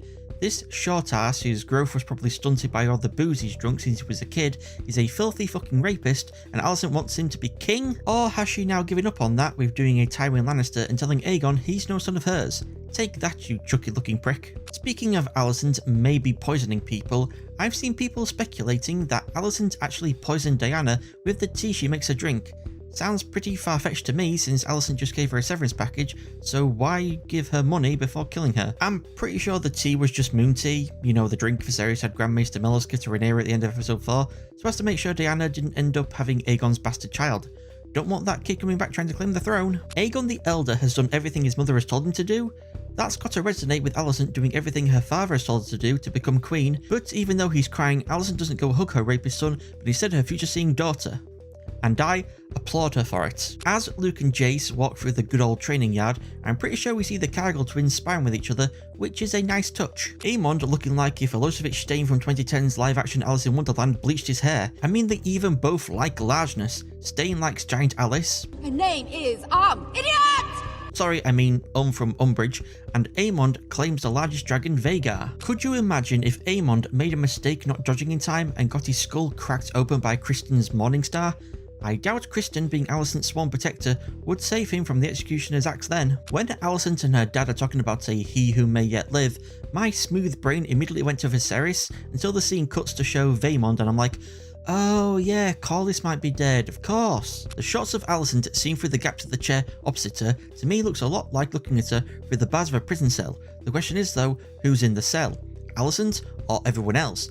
For some reason now I want to go watch the music video for Tattoos All the Things She Said. I like, on the one hand, we have Vaemond going to Alicent and Otto, asking them to back him to be the new Lord of the Tides, as they will then have all the strength of Driftmark, which is him indirectly saying he knows there's going to be a fight to see who gets to sit the Iron Throne when Viserys dies, and the Hightowers very much like to possess the greatest fleet in Westeros when that time comes. And on the other hand, we have Rhaenyra seeking Rhaenys' support for Luke to be the new Lord of the Tides by proposing marriage between her and quote-unquote Laenor's sons, Luke and Jace, and Laena and Daemon's daughters, Baela and Rhaena. Again, this is all just because Rhaenyra wants to have the greatest fleet in Westeros in the possession of the Blacks, but whereas Rhaenyra has to desperately beg and propose some marriages, Vaemond just has to ask nicely and promise future support to the Greens. I guess fuck Aegon, Aemond, Daeron, and Helena then, with Viserys calling Rhaenyra his only child. Oh, who's Daeron, you ask? Well, he's Viserys' third son by Alicent, and he's not seen because he's the cupbearer and squire to Lord Ormond Hightower at Oldtown. Though he's never seen, it would have been nice to have had him mentioned, but at least he's confirmed to appear in Season 2, though saying that Daeron appearing out of nowhere might confuse some people not familiar with the character. I'm not gonna lie, it made me chuckle when Viserys says he wants to have supper and Otto thinks it's Viserys' confusion talking and corrects him that it's the morning, only to be slapped down by a fully lucid Viserys telling him he meant he wants to have supper tonight. Take that, Otto. What a fucking entrance Viserys makes into the throne room, wearing a mask that looks like a cross between the Phantom of the Opera and King Baldwin IV from Kingdom of Heaven. He turned down the milk of the poppy Otto tried to get him to drink earlier, so as to have all of his faculties to be able to defend Rhaenyra and her children now, just like she begged him to do last night. because he's walking to go sit on the throne, but between him and the throne is Rhaenyra, so he's also walking towards her to come to her aid. And his crown falling off, Daemon picking it up and placing it back on Viserys' head after helping him to the throne is neat, and was something they improvised in rehearsals and decided to actually go with and put into the show. Rhaenys confirms that Luke and Jason, Baelor and Rhaena will all now be betrothed, even though in Fire and Blood it's said to have happened back when the sisters were 2 years old, Jace was 4 and Luke was 3. But have your tongue for that. House of the Dragon, more like Tenacious D. Come over here. I'm going to fucking stab you. No, I'm not coming over there. Damn, Vaemond going out like Billy Hitchcock in Final Destination. A fitting death in my opinion. He didn't know when to keep his mouth shut and now he'll never close his mouth ever again thanks to Daemon. Vaemond also dies in Fire and Blood, but by Rhaenyra sending Daemon to seize him, having his head cut off and then feeding the body to her dragon, Syrax. It was actually some of Vaemond's relatives that went to King's Landing to complain to Viserys, but they made the same mistake of calling Jace and Luke bastards, for which Viserys had not their heads but their tongues removed, just as he warned people he would do in episode 7. I like some of the reactions to Vaemon's half decapitation. Almost everyone stares at Daemon and Vaemon's body, but then you have like Aegon staring at Vaemon's head, Helaena looking away and covering her ears for some reason, and Alicent just completely turning around. Also, I'm not entirely sure why Otto shouts an order to have Daemon disarmed. What did he think Daemon was going to do? Start hacking and slashing everyone in sight? I like how Rhaenyra and Alicent are sitting seemingly mimicking this artwork from Fire and Blood from a different dinner they both attended, though yes, they are reversed, which is something I will get into later, plus the pig in the middle is missing. It is a shame as well that we don't have Rhaenyra dressed in green and Alicent dressed in black like they do in Fire and Blood in a show of Amity. Amity, as you know, means friendship. I can see why this wasn't done in the show though, since it might have confused viewers for them to just switch colours out of nowhere. God damn, Viserys looking like that one-eyed guy from Two Towers crossed with Imhotep from The Mummy. Rhaenyra jumping up to be the first to toast reminds me of when Peter cuts off Varys to be the first to sit at the small council table after Tywin sits down in Game of Thrones Season 3 Episode 3. Just comes across as a desperate ambush since she toasts Alicent for looking after her dad in sickness and in health. Jace's arm appearing from off screen, petting and punching Aegon's shoulder then disappearing again while Aegon looks awkward AF made me laugh. Asshole didn't deserve the kind words from Jace though. We get another prophecy from Helaena about bewaring a beast beneath the boards. This could be a reference to any number of things, some of which are like majorly spoilery, so I won't speculate on the prophecy's meaning just yet. I like you actually hear some of those present laughing at Helaena, throwing shade at Aegon. Pretty sure Daemon laughs the loudest and Otto saying good to her is just icing on the cake. How teeth-rottingly sweet is it that everyone, well mostly everyone, fuck you Aegon and Aemond, actually get along for once and have some fun. Jace dancing with Helaena, Baelor and Rhaena chatting with Luke, Rhaenyra laughing with Daemon, and even Otto making merry and having a laugh with Alicent. All while Viserys looks on, finally getting his wish for his family to just get along for once, at least until his sickness sends him to bed. Oh hey, there's the missing pig from that Fire and Blood artwork. It gets placed in front of Aemond, which makes Luke laugh, reminding him of when they were all kids and they presented Aemond with the pink dread. This irks Aemond, who makes a toast calling Jace, Luke and Joff 3 handsome, wise, strong boys, and this irks Jace and Luke, causing a fight to break out between the boys. I wonder though if Aemond would have dead pulled this stunt if his father was still at the table. Hot damn, Aemond and Daemon facing each other down. Daemon beheaded Vaemond for calling Rhaenyra's kids bastards, but can't do shit to Aemond without being executed himself. It's Aemond who stands down first, looking then walking away, but he tries to retain some of his dignity by doing his best Geralt of Rivia impression. I like the fake out making us think it's Daemon in his classic cloak going to meet up with Mysaria to cheat on Rhaenyra, but nope, it's just one of Alicent's ladies in waiting, Talia, going to Mysaria to snitch on the royal family. God damn it, Viserys, you'd finally managed to do it. You'd finally managed to reconcile most of your family and get Alicent to support Rhaenyra in becoming queen. But now you've gone and fucked it all up by mistaking Alicent for Rhaenyra and confusing her into thinking you want Aegon the Elder to take the throne instead of Rhaenyra. Remember in point 24 when I said I'd get back to Alicent sitting on the left of the screen and Rhaenyra on the right, the opposite to this Fire and Blood artwork?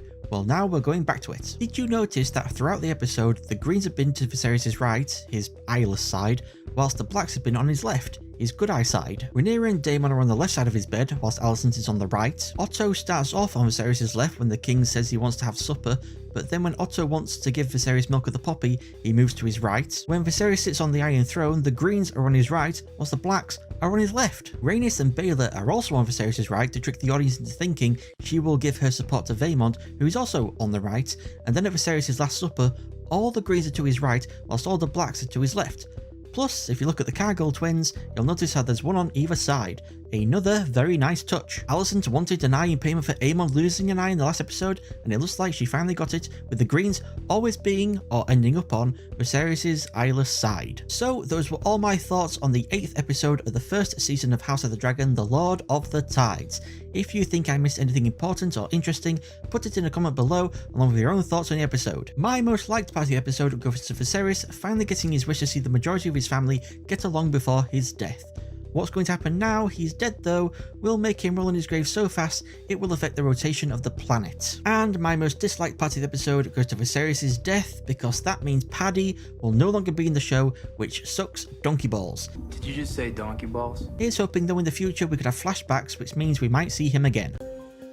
Number 1, and right off the bat, is this little kid who finds Viserys dead supposed to be the manservant mentioned in Fire and Blood, who was bringing the king his usual cup of hippocras at the hour of the bat? Was the reason it was changed from being a manservant to a boy servant just because Mysaria is like Varys with his army of child spies? Number 2, Alicent tells her dad Viserys' last words to her were that he wants Aegon the Elder to sit the Iron Throne, and I'm just like, did it never cross Alicent's mind even once that she might have misunderstood what her dying husband was babbling to her? Was she just hearing what she wanted to hear and believing what she wanted to believe? Probably. Number 3, House of the Dragon takes a leaf out of Game of Thrones' book and has Talia light candles at a window as a signal to Mysaria that the king is dead, just as Sansa tried to get Theon to light a candle and then lit one herself at a window in season 5 as a signal to Brienne and Pod. Number 4, I was always under the impression that the members of the small council, when not in session, carried their Septarians around with them, but this episode shows us the balls are just kept in this room in the centre of the table, which, yeah, makes more sense since then the balls don't get, lost or forgotten. I say this episode, this was probably shown in previous episodes where we see the small council table and I just never noticed. Number 5, there's no mention in Fire and Blood of members of the small council meeting without the knowledge of Alicent and presumably Lord Lyman Beesbury to plot to place Aegon the Elder on the throne when Viserys dies. And no, I'm not forgetting Harold, because as I keep mentioning, by this point in Fire and Blood, he's long dead and Criston is Lord Commander. Also, book Alicent isn't against having Rhaenyra and her family murdered like show Alicent is, because she's convinced if Rhaenyra to take the throne, she would order the death of her and her family. Actually, now that I mention it, did Rhaenyra's toast at Viserys' supper in the last episode really affect Alicent so much that she just completely forgets about the whole threat to her family if Rhaenyra were to become queen? Did she really so easily change from telling Aegon he's short-sighted for not seeing the danger and that he must be made king to protect the family to, oh, Rhaenyra said some nice words about me, so maybe I'm wrong, and she will be a good queen and not murder me and my children? If Viserys hadn't mistaken her for Rhaenyra and confused her into thinking he wanted Aegon the Elder to be king, would she have actually fought against her dad and the small council to have Rhaenyra be seated on the Iron Throne? Number 6, as the dwarf court jester Mushroom puts forth in Fire and Blood the theory that Alicent actually poisoned Viserys to speed along his death, it is Lord Beesbury in the show who voices the possibility that Viserys was murdered by someone. Not naming any names here. Number 7, and we have our first casualty of the Dance of the Dragons, Lord Beesbury, a black supporter at the hands of Sir Criston Cole, a green supporter. Lord Beesbury also dies in Fire and Blood, but the method differs. Grand Maester Orwell says Lord Beesbury was thrown into the dungeons and died later of a chill. Septon Eustace says Criston forced Lord Beesbury back into his chair and then sliced open his throat. And finally, Mushroom also blames Criston but claims that the Lord Commander threw Lord Beesbury out of the window instead, where he was impaled on the spikes of the dry moat below. Number 8. I like how at first Harold orders Criston to take off his sword and cloak, but then when Criston draws his sword, Harold reduces it down to just ordering Criston to put down his sword. Probably Harold doesn't want to aggravate Criston any further by having him remove his white cloak, a thing Criston cares deeply about. Number 9, Tyland mentions a Lord Boros Baratheon of Storm's End, which means Boromund Baratheon, the guy who hesitated before kneeling before Rhaenyra at the end of episode 1, and who hosted her at Storm's End at the beginning of episode 4, is dead, and his son Boros is now Lord. At the moment, no one knows who Lord Boros was supporting in the coming war.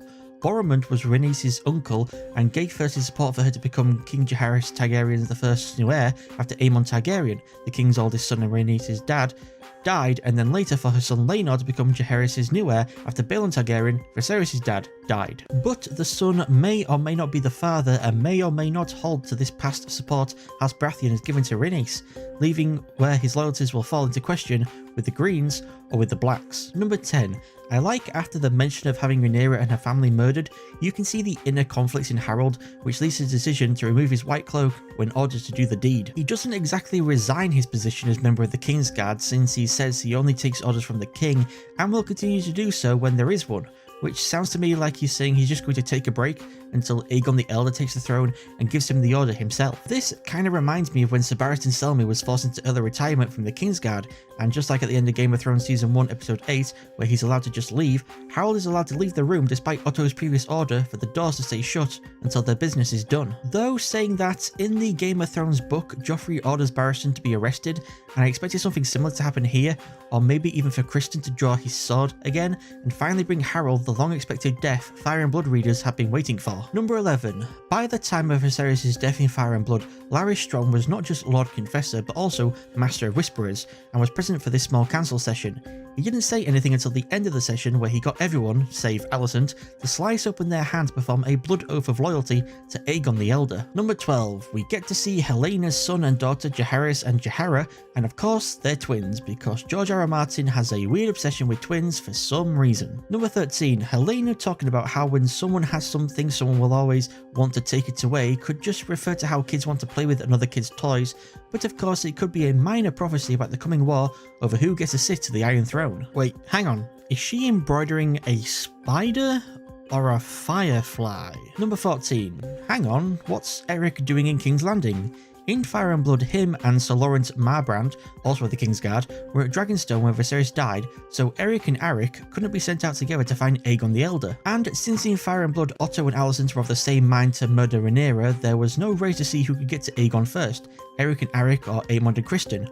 Only Criston was sent to find Aegon. Number 15. Every woman is an image of the mother, to be spoken of with reverence. Are you sure about that? Spoiled cunt. Number 16. While there's no mention in Fire and Blood of organised fighting pits involving kids with long nails and filed teeth in King's Landing, Mushroom does claim that when Criston finally found Aegon, he was drunk and naked, watching two gutter snipes with filed teeth fight each other, whilst a 12-year-old girl pleasured him with her mouth. I really do hope this is just Mushroom being Mushroom, telling his tall tales and that this isn't true, because that would make Aegon a pedo as well as a rapist. Number 17. Aemond says to Criston that he is next in line for the throne, but that isn't true at all. Aegon the Elder has a true born son with Helena, Jaehaerys, so if he were to die it'd be his son who'd be next to sit on the throne, not Aemond. Unless the show's gone a different route and given Helena a pair of female twins so as to make Aemond be the next in line possible. Number 18. Larys really is just doing what's best for himself and isn't actually loyal to anyone, with him now saying that he'll inform on Alicent to Otto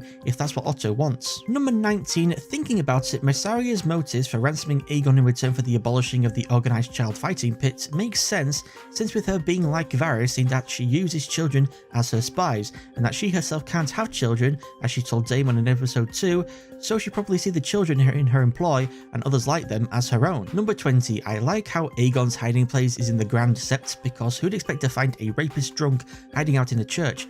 That'd be the last place anyone would look for a drunk. Number 21. With Aegon telling his brother to let him go so he can take a ship and disappear, do you think Aemond might have actually gone through with that if Criston wasn't with them? In Fire and Blood, Septon Eustace claims Aegon similarly didn't want to be king because he didn't want to steal his sister Rhaenyra's birthright, and it was only after Criston convinces Aegon that if she were to sit the Iron Throne, she would have him and his family executed, that Aegon finally agreed to be crowned. Number 22. Well played. None of this is a game. Are you sure about that? When you play the Game of Thrones, you win or you die. Number 23. It's about fucking time that Criston Cole becomes Lord Commander of the Kingsguard.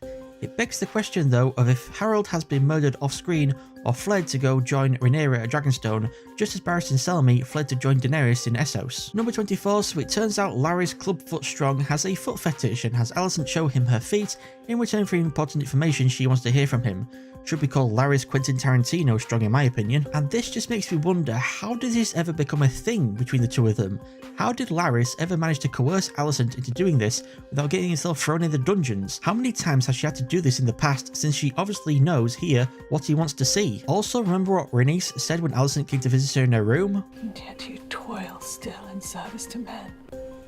father, your husband, your son. I guess we can also add Laris to that list, unfortunately. I do like the juxtaposition of this scene though, with Alicent and Laris compared to the previous scene of Alicent and Otto. She shouted down her dad, the Hand of the King, telling him that she's the one now in control and they will do what she wants. But then when it comes to talking with Laris, he's the one who's in control with getting the Queen to expose her feet for him and jacking off to them. Number 25, as well as Rhaenys and Eric using the same way to sneak out of the Red Keep as Rhaenyra and Daemon did in episode 4, we also see the building Talia went to meet with Mysaria at the end of the previous episode engulfed in flames. The question is though, has Laris succeeded in killing Mysaria, or did she manage to escape? Maybe to the protection of Otto. Number 26, the appearance of Aegon the Conqueror's crown in the show differs from how it is described by George R.R. Martin. He describes it as being a simple circle of Valyrian steel set with big square-cut rubies. The crown in the show though only seems to possess one small heptagon-shaped ruby, though it appears there are indents on it which could have held other larger rubies that maybe were removed in the past for some reason. Number 27, wow, Otto and Alicent must have made incredibly fucking certain that none of the City Watch were in any way sympathetic to Rhaenyra to have allowed them to have their swords drawn as Aegon the Elder walked under them. All it would have taken is for them to have misjudged one of the gold cloaks and Aegon would have been dead. Not to mention anyone near him in the crowd could rush forward and stab him, or did they check every single person for weapons before letting them in? In any case, this was just a super risky thing to do to unnecessarily open Aegon up to possible harm or worse. Death. Number 28, notice on the banners the dragon is gold instead of red because Aegon the Elder's dragon Sunfire, called by Archmaester Gildain the most beautiful dragon ever seen, is, you guessed it, gold. Number 29, we get our first ever proper look at Septon Eustace. The only other time I can think of that we've seen him before is in the Histories and Lore feature on the Game of Thrones Season 5 Blu-ray, and even then it was from behind. Number 30, notice how most of the people on the dais are looking at Aegon, but his sister wife Helena is constantly looking away, and when it is her turn to curtsy, she doesn't look particularly happy to do so, like she barely dips at all. Number 31, the love of the people is really going to go to Aegon's head, I think. He's been neglected by his parents, at least as he sees it, in regards to believing his father never liked him, and that's why he wasn't named heir, and how both his parents saw him as a disappointment and not living up to their expectations. Plus there's the whole thing about him being a rapist, Alicent slapping him and calling him no son of hers, but now he has these thousands of people cheering for him, loving him. That's definitely going to inflate his ego and probably make him dependent on the people's affection. Number 32, well, that's a lot of dead people at the hands, and I guess wings, of Rhaenys and her dragon Malaise bursting up through the floor of the dragon pit, which doesn't happen in Fire and Blood because Rhaenys isn't even in King's Landing at this point in the book. Though it makes sense this was probably the only way for Rhaenys to get her dragon out, since the ways dragons would normally get out were most likely sealed and guarded, it doesn't make sense to me how a place meant to be a stable for dragons can be so easily broken out of by a dragon. And hang on, how does Rhaenys survive not being crushed by the falling floor and the flying debris? Reminds me of Dany somehow surviving flying Drogon through a tower of the Red Keep in Game of Thrones Season 8 Episode 5. Also, could Malaise, the Red Queen, be the beast beneath the boards Helena's prophecy referred to? Number 33, to all those wondering why Rhaenys doesn't just Jacaerys all the Greens and prevent the coming war, showrunner Ryan Condal gives the reason that Rhaenys knows what it's like to lose her children and she doesn't want to inflict that on Alicent. That doesn't make any sense to me, since if Rhaenys Jacaerys is all of them, then Alicent ain't gonna know the pain of losing her kids because she'll also be dead. I think Rhaenys just didn't want to kill the innocents that were there, like Helena, Grand Maester Orwell, Septon Eustace, etc. She didn't want to be a murderer any more than she already was. Plus, if she burned all those on the dais, then House Lannister, House Wilde, House Hightower, and the houses of the others present behind Septon Eustace and Otto would probably want revenge against Rhaenys, and she'd have to flee across the Narrow Sea because the Blacks wouldn't take her in, since if they did, then her problems would become their problems. But saying all that, when I first watched the episode, I was like everyone else, wanting her to just burn them all! Wanting her to just say it. Say it! So those were all my thoughts on the 9th episode of the first season of House of the Dragon, The Green Council. If you think I missed anything important or interesting, put it in a comment below along with your own thoughts on the episode. My most liked part of the episode goes to the juxtaposing scenes of Alicent with Otto and then Alicent with Laris. Really goes to show what power Alicent actually has over all the men in her life despite her being queen. And my most disliked part of the episode goes to the decision to have Rhaenys face the Greens with Malaise and decide not to roast them all, because I've seen a lot of people calling this episode bad because of it, which I don't think is fair to say. Number 1, and right off the bat, Rhaenys says the reason she didn't incinerate Alicent, Aegon the Elder, and all the others at the end of the last episode was because the war to probably come wasn't for her to start. Thinking about it, this does actually make some sense in that she didn't want to be the one to force everyone into fighting immediately without both sides first seeing if things can be resolved without bloodshed, which they in fact strive to do throughout this episode with their restraint, proposals, and intimidation by being the one to gather the most allies. Because despite the many deaths in the Dragon Pit caused by Rhaenys and Meleza's escape, the Greens and the Blacks are still not yet at full-on, all-out, kill-on-sight war. I mean, why would Rhaenyra and Aegon risk the lives of their family members and of their dragons to turn this cold war into a war of fire and blood just because a few unwashed, unimportant, powerless peasants died, you know? That makes no sense. Though I still think Rhaenys could have burned them all then just flown to Essos, I guess she'd probably be easy to find if she didn't ditch Meleys somewhere, and also the houses she'd killed members of on the days, Hightower, Lannister, etc., might still blame the Blacks for the murders and go to war anyway, even if the Blacks disavowed Rhaenys in her actions. Number 2. I think it's neat we see flashes of Syrax roaring her head off as Rhaenyra goes through the painful procedure of pushing out her baby, reminds us of the somewhat psychic link dragons have with their riders, like when we saw Caraxes react when Daemon was hit by a flaming arrow in episode 3. Number 3. Rhaenyra screams get out as she's giving birth just as she does in Fire and Blood, but she doesn't curse her baby for a monster. The baby girl does seem to be deformed in some manner, though we never see much of her to determine whether the dwarf court jester Mushroom was exaggerating or not, with him describing her as having a hole in her chest where her heart should have been and a stubby, scaled tail. We also never hear in the show that the baby was to be named Visenya, presumably after Aegon the Conqueror's sister wife Visenya, nor how Rhaenyra blamed her daughter's death on that of the Green stealing her crown and her vowing to make them pay for it all. Number 4. So it's Eric in the show who steals Viserys' crown from the Red Keeper and brings it to Rhaenyra, rather than a defecting Sir Steffon Darkling of the Kingsguard like in Fire and Blood. Steffon and Lawrence Marbrand are already on Dragonstone, and now with the addition of Eric, that means Aegon the Elder has Criston Cole, Eric Cargill, Rickard Thorne and Willis Fell left from his father Viserys' Kingsguard. No mention is made of what has happened to Harold Westerling, whether he's been arrested, executed or shaved his beard, changed his name and gone off to live peacefully away from the war. I really did think he would appear on Dragonstone having pledged himself anew to Rhaenyra, giving her and Aegon 4 Kingsguard apiece, meaning they both only had to find 3 new members. Number 5. The painted table looks quite a bit different than how it did in Game of Thrones and how it is described in the books, the main difference being that the painted table in House of the Dragon isn't even painted, it's carved, so it should be called the carved table. All the symbols like the trees and the castles and all the names have been carved into the wood so that candles placed underneath illuminate what appears to be exposed solidified tree sap, and it makes me wonder, would Aegon the Conqueror have had the names carved in the common tongue? Wouldn't he have had them translated into his own tongue, High Valyrian? Also, what if they needed to update the table? It wouldn't be a problem if the names of places changed because if they're just painted on, you could easily repaint it, but with them being carved, the map becomes pretty useless without constantly having to remember, oh yeah, that place isn't called that anymore. In any case, the table lighting up is a cool visual. Number 6, Rhaenyra hesitating before taking the wine from Rhaena. Do you think she was like, wait a minute, could be poison? Wait, it's Rhaena, so probably not, though maybe someone poisoned it before she poured it. Best take it or I might offend her, but I won't drink any of it just to be safe. Number 7, I like Rhaenys' reaction when Daemon includes her dragon in his count of how many they have to face the Greens with, like, don't include me without my permission, bitch.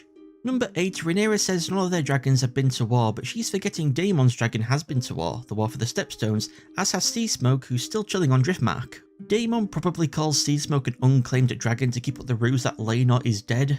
Good luck to anyone trying to claim Seasmoke though, because a dragon and a rider's bond is for life, so Seasmoke should by all rights not allow anyone to climb on his back, unless the show changes that. Vermithor and Silverwing are also mentioned as still being unclaimed, with them previously being King Jaehaerys Targaryen I and his wife Queen Alicent's dragons respectively.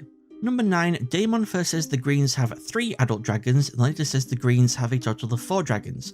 Aegon the Elder has Sunfire, Aemond has Vhagar, Helaena has Dreamfire, who used to belong to Rhaena Targaryen, sister of King Jaehaerys Targaryen I and wife to King Maegor Targaryen I, and Daeron has Dessarion, the Blue Queen. The one dragon that isn't yet an adult must be Dessarion, since she's the youngest of the Green's dragons, though being the youngest doesn't mean Dessarion isn't able to fight Daemon, so don't count her out. Oh wait, you said 4, so I guess you didn't. Number 10, in Fire and Blood, Daemon is a lot less bloodthirsty than he is in the show. In Fire and Blood, it's actually Rhaenys who points out the numerical draconic superiority the Blacks have over the Greens, and who urges Rhaenyra to exploit it, but both Rhaenyra and Daemon argue against using dragons. They don't want to burn down the very city they intend to rule, a lesson Mad Queen Daenerys didn't learn, and they don't want to send themselves and all their kids, save Rhaena who ain't got no dragon, into battle against other dragons because, you know, they could all get killed. We must fight this war with words before we go to battle, the prince declared. Number 11. Hang on, did Eric say the galleon's flying a banner of a three-headed green dragon? I know Aegon the Elder's side is known as the Greens, but his sigil is that of a three-headed gold dragon because his dragon Sunfire is gold, like on the banner above the dais at his coronation in the previous episode. If the Greens are going to use a green dragon on their banners, then shouldn't the Blacks actually be called the Reds since they use a red dragon on their banners? I wonder if that was actually a discussion the showmakers had to maybe change the Blacks to the Reds because of, like, you know, political correctness. Number 12. Daemon's really pushing his luck at giving out orders and throwing out ideas without the permission of Rhaenyra. In fact, just like she did back in episode 2 when she told her dad he should send his dragon riders to the Stepstones as a show of force. Number 13. Speaking of episode 2, Daemon and Otto face each other on the bridge to Dragonstone yet again, and though Rhaenyra and Syrax land on Otto's side, she ain't coming to Otto's aid this time. This was a power move to block off the Greens' escape and for Rhaenyra to barge her way through them, daring them to do something before facing Otto down. Number 14. In Fire and Blood, Aegon the Elder didn't want to try and talk things out with his sister. He wanted her dead, but it was his mother and his wife who convinced him to send a messenger to speak with his sister. Though it wasn't Otto they sent to talk, it was Grand Maester Orwyll. And rather than Rhaenyra taking off Otto's hand badge, in Fire and Blood she had Orwyll's maester chain pulled off from around his neck and she gave it to her own maester, Gerardis, declaring him Grand Maester for his loyalty and not engaging in doublethink as Orwyll does, agreeing Viserys named Rhaenyra his lawful heir, but then serving a pretender king. Number 15. Remember in episode 1 when Rhaenyra ripped a page out of the book Alicent was quizzing her on at the Heart Tree? Number 16. I guess the singer Lucian of Tarth was just using his imagination when he composed the ballad Farewell My Brother, a song which tells the tale that as the Greens were leaving Dragonstone, Eric and Arik tried to convince each other to switch sides, but to no avail. Fire and Blood states none of the sources used in the writing of the book mentioned this meeting of the brothers, and with it not appearing in the show, this event could just be entirely fictional. Number 17. So this entire time Rhaenyra has just assumed Viserys told Daemon about Aegon's prophecy of the Song of Ice and Fire, and that in the many years she's been with him, this is the first time she's ever brought it up. Number 18. I'm not surprised Daemon's capable of strangling his wife since, you know, he smashed a previous wife's head in with a rock when she was paralysed. What he says does make sense though. Viserys did put a lot of stock in his and others' dreams, like choosing to try and save his baby son over his wife just because of his dream of placing his son upon the Iron Throne wearing Aegon the Conqueror's crown. Which, now that I think about it, I guess that kinda did happen in the last episode. It's Viserys' fault Aegon the Elder ended up being crowned. He put his son on the throne wearing the Conqueror's crown, so his dream did come true. Number 19. So with Rhaenys not kneeling to Rhaenyra when she was crowned, nor curtsying when she enters a room, you think she would actually agree with Corlys about Driftmark not taking sides and leaving Rhaenyra, the person she believes had her son slain or murdered, to face the Greens without House Velaryon. But then it turns out she was just waiting for Corlys to be well enough to be convinced to support the Blacks, and so he then can announce their house and fleet will fight for Rhaenyra. It's just like how she felt it wasn't her place to start the war. She didn't feel it was her place to make the decision whether to stay neutral or not, it was her husband's. She just threw in her opinion on the matter which Corlys could have accepted or rejected. Number 20, again, just like I mentioned in point number 12, we have another callback to when Rhaenyra was openly voicing her opinion that her father should send his dragon riders as a show of force. This time though, it's Rhaenyra's son Jace suggesting that his mother should send him and his brother on their dragons, though not so much as a show of force but rather as a show of intimidation. Send us. Send us. Number 21, so the dragon Daemon pays a visit and sings to is apparently the Bronze Fury of Vermithor, King Jaehaerys I's old dragon, who hasn't been ridden by anyone since the old king's death about 30 years ago. Imagine, you've been chilling on Dragonstone, coiled up with your bay Silverwing for 30 years, and now here comes this little human singing a lullaby and wanting you, the Bronze Fury, and your girlfriend to let new humans fly you both into fights with other dragons. The audacity. Number 22, though it is cool when Luke and Arax land at Storm's End to see Vhagar rise up in the background, did Luke really not notice Vhagar hanging out just outside the walls? I mean, she's right there, and it doesn't matter if it's foggy, if us viewers can see her then Luke should have been able to as well. Number 23, though Aemond does his best Daemon impression for most of this scene by not saying a whole lot, in Fire and Blood he's a lot more vocal as soon as Luke walks through the door, constantly calling him a strong, asking him if he was wet from the rain or from piss, and calling Rhaenyra the whore of Dragonstone. Even Boros ends up calling her a bitch. Number 24. Oh, sweet. They actually included in the show Aemond replacing his eye with a sapphire. I guess show Aemond doesn't like showing it off all that much, so he constantly wears his eye patch to cover it. Show Aemond isn't like Tywin Lannister in The Last Action Hero, but Book Aemond is, only wearing the eye patch when he didn't want to freak out people with his scar and such.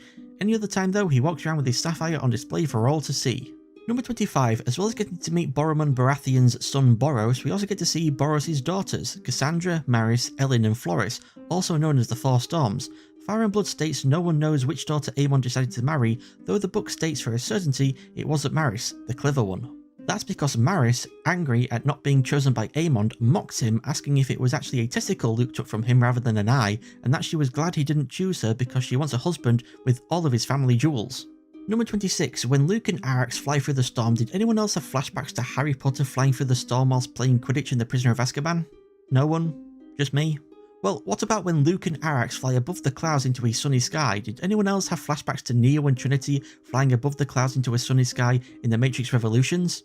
Just me again? Seriously? Number 27. So both Luke and Aemond lose control of their dragons, Arrax goes crazy and burns Vhagar's face without Luke telling him to, and then Vhagar munches down on Luke and Arrax without Aemond telling her to. You can see on Aemond's face he never actually intended to kill Luke, just scare him, but Luke and Arrax are dead by the jaws of Vhagar, who is being flown by Aemond, and the War of Fire and Blood, the Targaryen Civil War, the dying of the dragons has now been well and truly started by them. Number 28. I like the conspiracy theories mentioning Fire and Blood concerning Luke's death. Mushroom claims Aemond found Luke's body, scooped out his eyes and presented them to Maris. Some say Luke was swallowed whole by Vhagar, and others say he fell off Arrax into the ocean, survived, but also lost his memories, and then lived the rest of his life as a fisherman. Number 29. Though Rhaenyra in the show doesn't collapse when she hears about Luke's death like she does in Fire and Blood, she does turn and look into the camera, just as she did at the end of episode 1. At the end of episode 1, she was beginning her new life as Viserys' heir, and at the end of this episode, she's beginning her new life as a queen in wartime. So, those were all my thoughts on the 10th and final episode of the first season of House of the Dragon, The Black Queen. If you think I missed anything important or interesting, put it in a comment below, along with your own thoughts on the episode. My most liked part of the episode goes to the show actually showing Aemond's sapphire eye. They could have easily just not included it and had Aemond constantly wear his eye patch, saving money on the makeup and effects, so I appreciate its inclusion in the show. And my most disliked part of the episode goes to not seeing a farewell between Eric and Arik, with them failing to convince each other to switch sides, and then either ending up declaring eternal brotherly love, or unending hate towards each other. Thank you all so much for watching. If you have any advice on what I could do better for the next video, please leave it in a comment below. Don't forget to like, subscribe, share this video, and follow me on Twitter at @SSS_YouTube. I'm also on Odyssey at @SSS:83, so follow me on there if that's where you prefer to watch videos. Thank you again for watching, and I'll see you all again next time. Goodbye.